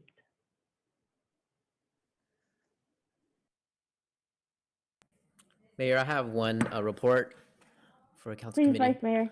I met, what was that? January 12th with Peninsula Clean Energy. They had a, just an emergency, not emergency meeting, but they just had a convening to talk about a potential JPA,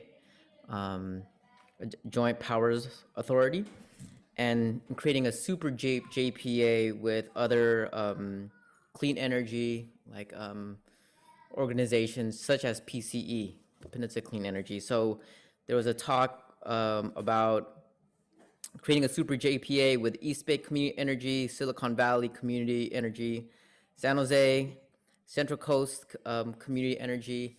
And right now we're just, there's like 3 phases of this process. And right now we're in the first stage of just exploring, like a project exploration. So we're like in infant stages of maybe putting something of a clean energy JPA together to kind of look at ways where we can look at finding ways to store more energy for clean energy and things like that. So just want to put that on the city council's radar. Thank you so much, Vice Mayor, for that update on Peninsula Clean Energy. Are there any other council committees from my colleagues? Madam Mayor? Council Member DiGiovanni. Yes, I attended the CCAG meeting. There was other information I'll provide the next meeting, but I wanted to provide that we did have votes to legislative committees and voted different members of our representatives of city councils in Millbrae and other cities to go on legislative committee, one for the committee on for the climate change, and then there's another committee for the resources. So that night was pretty filled with people that were great representatives that we were able to vote on there, and I will provide the list at the next meeting. So it was pretty exciting for the people that want to be very active this year and address a lot of issues. So and thank you for input to our mayor. Thank you. Thank you, Council Member DiGiovanni, on that CCAG report. I do have a report from the BOSCA meeting I attended on January 21st. There was an election of officers held in which Mr. Gustav Larson and Tom Chambers were unanimously elected as chair and vice chair of the board. In regards to our water supply conditions update, as of January 19, there was about 78.4% of the total system storage, which is slightly lower than the normal that we usually have with water supply at 81%. Hetchy precipitation is very low for this time of the year, tracking historically low since 1977, but we do know that there's rain ahead of us this week. Everyone, please be careful with the upcoming rain that we're anticipating. Also, the board approved modifications to the adopted fiscal year 2021 work plan. And also there was an update on the FERC Bay Delta plan. The next board meeting will be on March 18, 2021. And there'll be a discussion on the fiscal year 2021 budget planning session. Thank you. And now moving on to city council committees or just any reports on city council.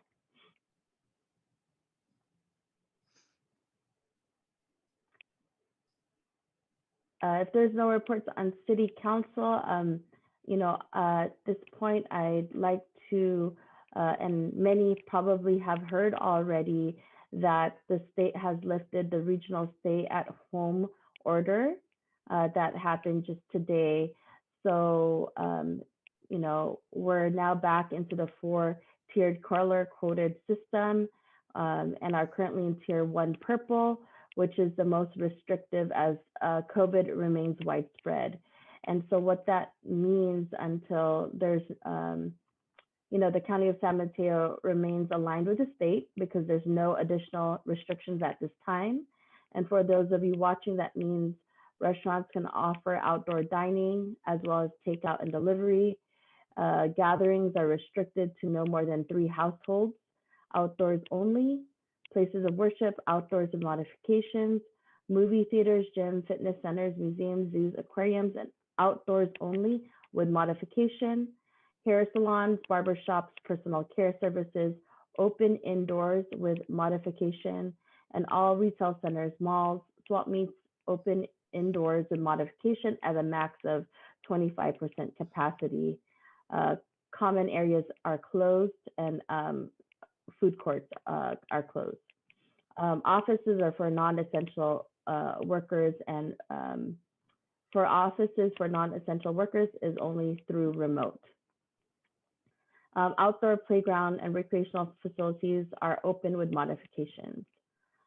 So that was something as of late to remind people that are watching and for an update. Madam Mayor, I was Council Member Benavente, please. Because you're been involved in the county and the updates on COVID and what's going on, is there a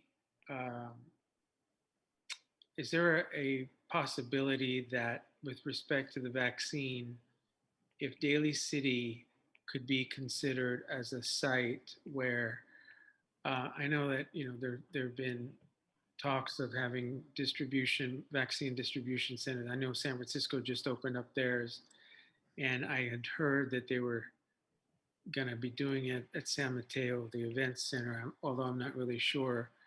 But so what I'm curious about is there a way we can interject ourselves, as Ms. Maltby used that term, into being a potential place where we can be a place in the north where people can get their vaccines?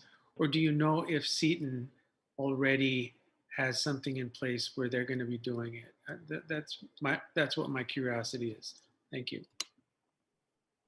Thank you, Council Member Buenaventura. So, right now there's definitely a phased system in regards to who will be receiving the vaccines and whatnot. So we know that healthcare workers and then also long-term care facilities have been in the initial stages. And then I'll move on to, folks that are 75 years of age or 65 years or older with medical conditions.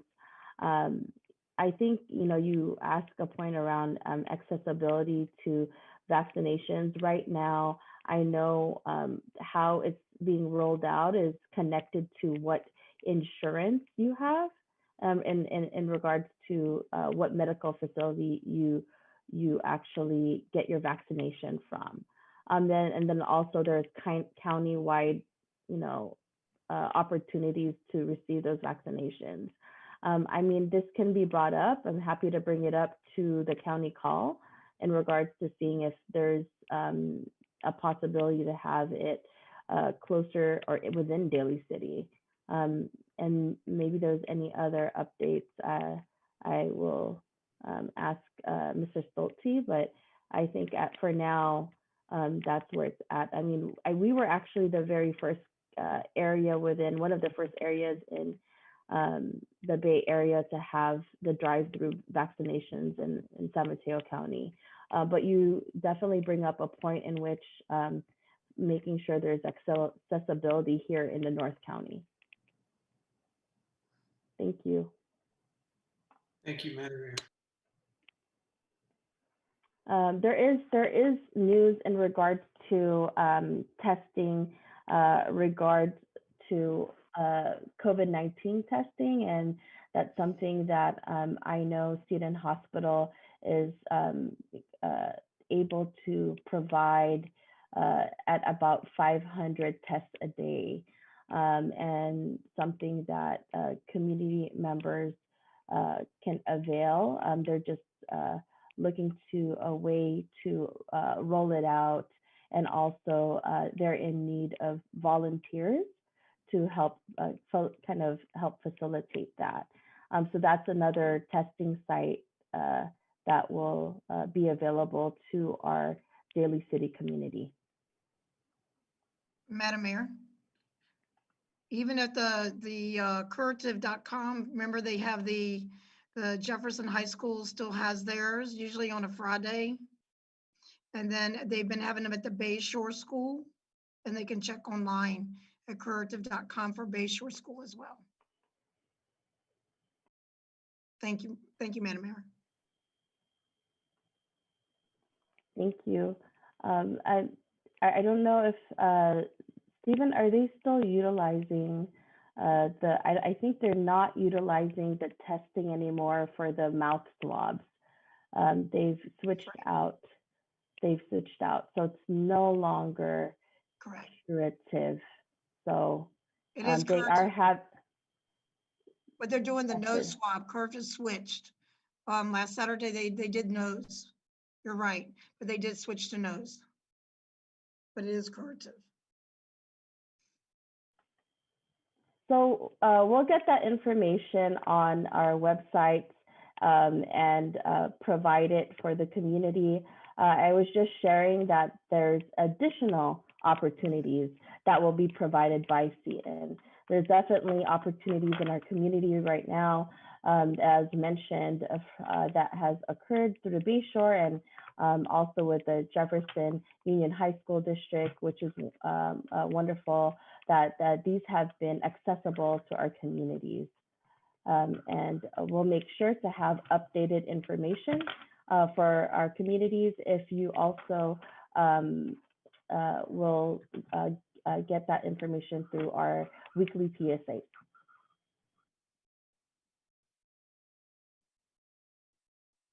Are there any other city council reports? If not, I do want to state and share something with everyone around, you know, the item 11 today in regards to the mental health clinician and pilot program, and also just in general, I think there will be continuation in talking about ways to continue the dialogue with the Black Lives Matter movement, and also response to ensuring that there is progress towards systemic racism. And one of the things that have been brought upon is, you know, implicit bias training, and providing that for not only the staff and management, which I know with Ms. Maltby's, our city manager's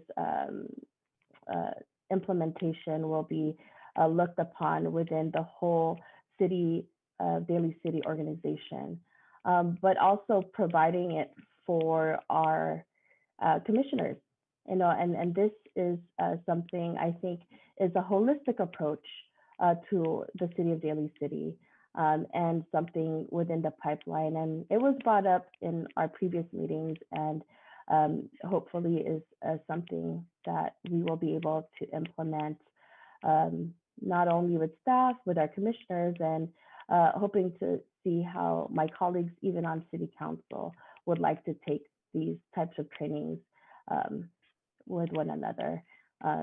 And staff is researching that and looking for opportunities in that regard. Also, one thing that also I'm looking towards seeing if there's a partnership with, and Dr. Raj, you're at Skyline College, got to speak with the president and of Skyline College is to see whether or not we would be able to, provide a partnership around ethnic studies courses to our residents. And it's not necessary, and working with also our city manager on this to see how we can provide these, whether they're workshops or classes, to our community at large. And that's something that is in dialogue, but wanted to share with our community members that, we know it's a very comprehensive matter, and there's so many ways for us to continue to progress.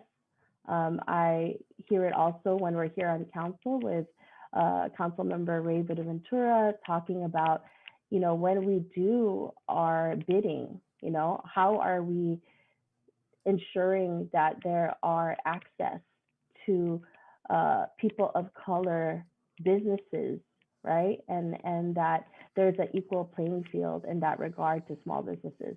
So I'm just, want to let the community know that we will continue to have this dialogue around ways for our city council to talk about implementation and moving towards really addressing, what we know we've seen as structural and institutional racism systemically. So thank you for your time, and I look forward to working with the City Council this upcoming year. We will be having our City Council retreat where we will be discussing workshopping and really bringing forth how we can unite towards goals and towards this 2021 year. So thank you.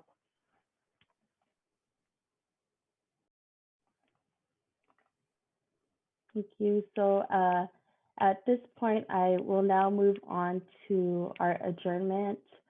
And oh, nope. So I'm gonna see if our city manager has any staff reports before moving on to adjournment. Thank you, Madam Mayor. I just want to piggyback on some of the points that you brought up.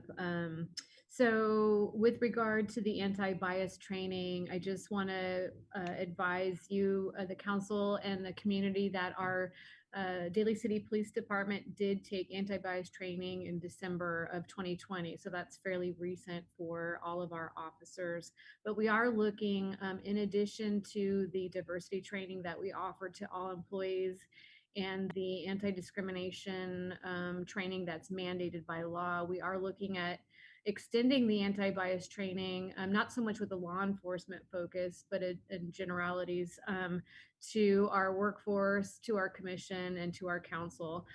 So we are working on that. Human Resources is helping my office with that. We are very excited to partner with an institution like Skyline College to offer, something like an academy in ethnic studies for our community. We don't know what that would look like yet, but Leilani is already sort of creating a survey for the community to see what they would, basically to see the interest and to see what people would want to see in a program like that. And we are also to piggyback to Councilmember Buenaventura's interest in our bidding process. Our public works director and our finance director and our city attorney's office are looking at models to make our bidding process a little bit more, for lack of a better term, progressive. So we're listening to the council and to the community, and we're open to suggestions. And then I think, Mayor Manalo, you covered a lot of the upcoming events that are going to take place. So budget presentation, February 8th. and the council retreat February 27th, and then the actual budget sort of deliberation, consideration, funding allocation, those kinds of discussions that are open to the public will take place in late April and early May. So thank you for the opportunity to provide an update on those items. Thank you, Ms. Lockney. Really appreciate your effort and time on all these initiatives, and to your staff. And now moving on to adjournment, I will pass it on to Council Member Glenn Sylvester for at this time. Thank you, Mayor, and thank you for the opportunity to provide input in the adjournment of the following that I'm about to present. I have 11 in total. They're primarily law enforcement related, but these are of special mention. I mean, I'm sure there are many more, but these are of special mention to me. And either I've worked with them, whether they're the family of a law enforcement officer I've worked with, or whether I have grew up with the person. So let's start with the first one. It's to make mention. Officer Brian Sicknick. He is the Capitol Police officer that lost his life on December 6th at the Capitol in Washington, D.C. The second is Deputy Alan Gibson and his partner K9 of the Sacramento Sheriff's Department. He served 2 years in Afghanistan, 6 years he was in the force, and he was a father, and he left behind his wife and a 9-month-old child. The third one is the mother of a Los Angeles police officer who I have dealt with in the past, Carmelita E. Flores. And the son is of Los Angeles PD. The fourth is an officer who I've worked with. It's his dad that passed away on December 16th at the age of 86.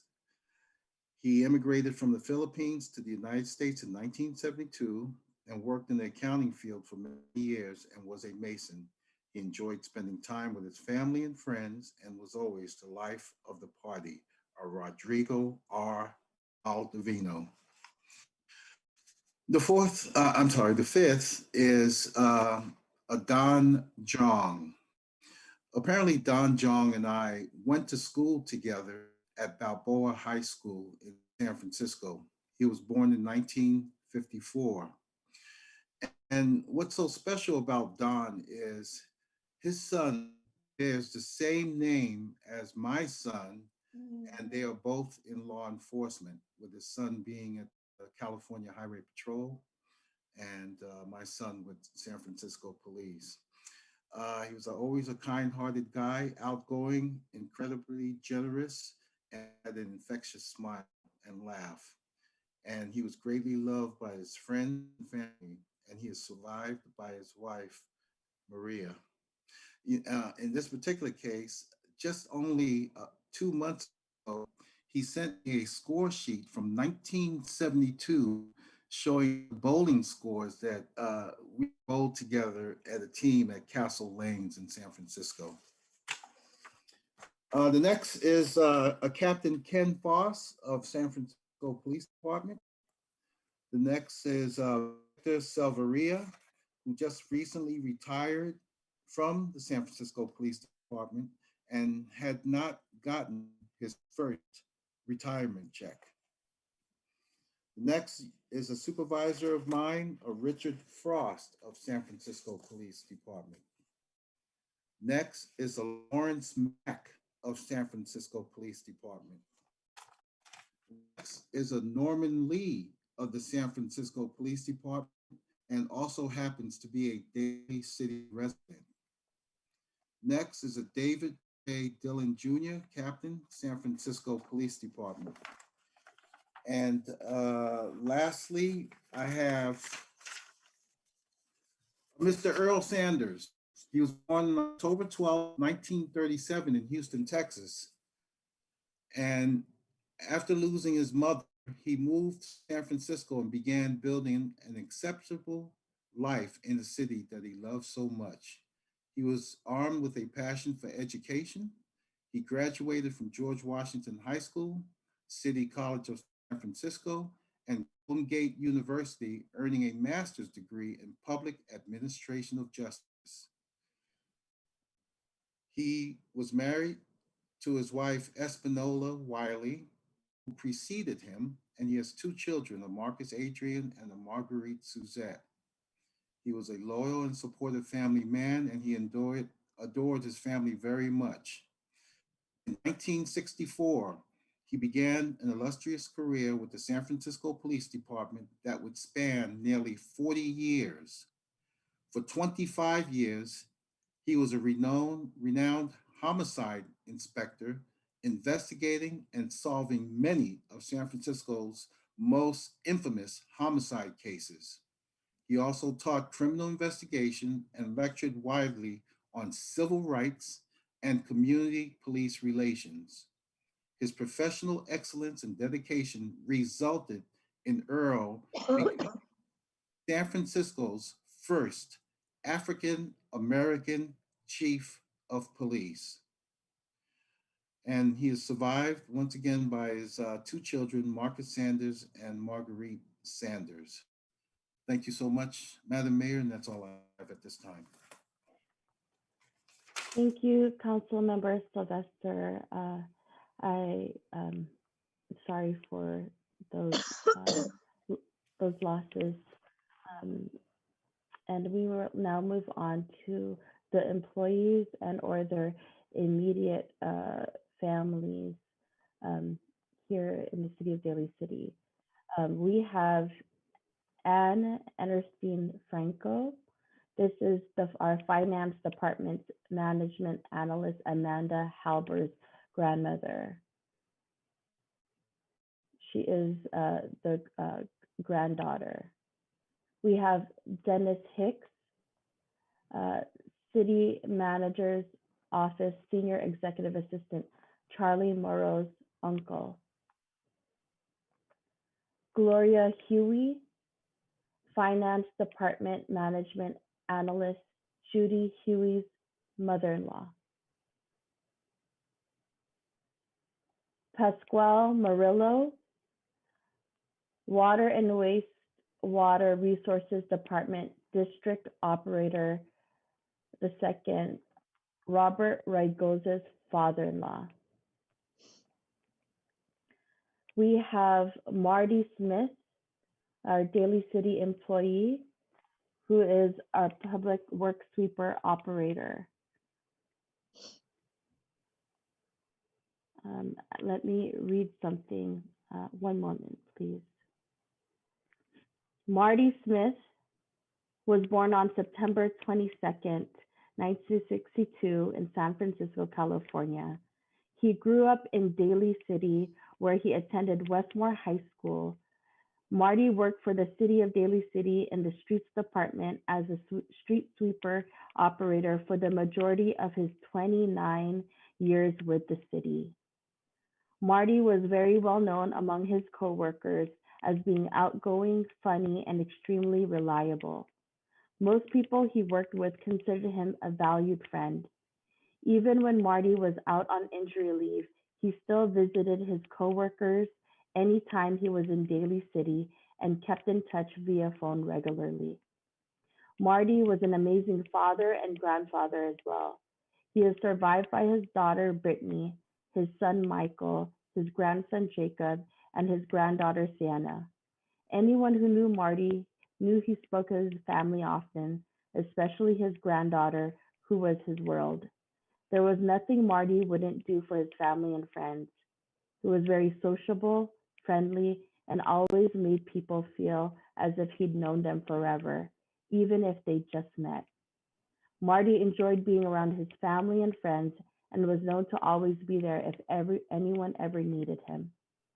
His family and friends have lost an amazing person who will never be replaced and will live on in their hearts of those who are fortunate enough to know him. He will be forever missed, loved, and cherished. May his soul rest and his memory live on. Also, Luis Dicino, who was a Daly City retiree.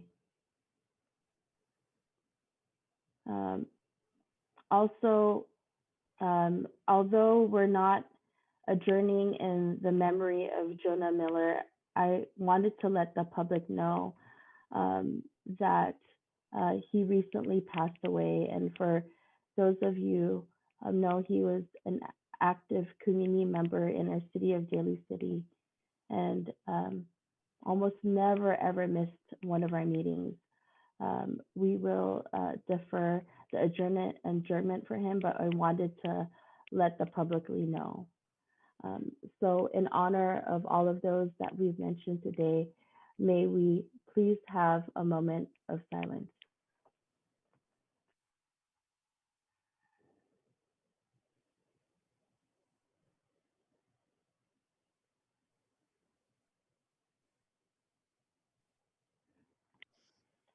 Our meeting is now adjourned.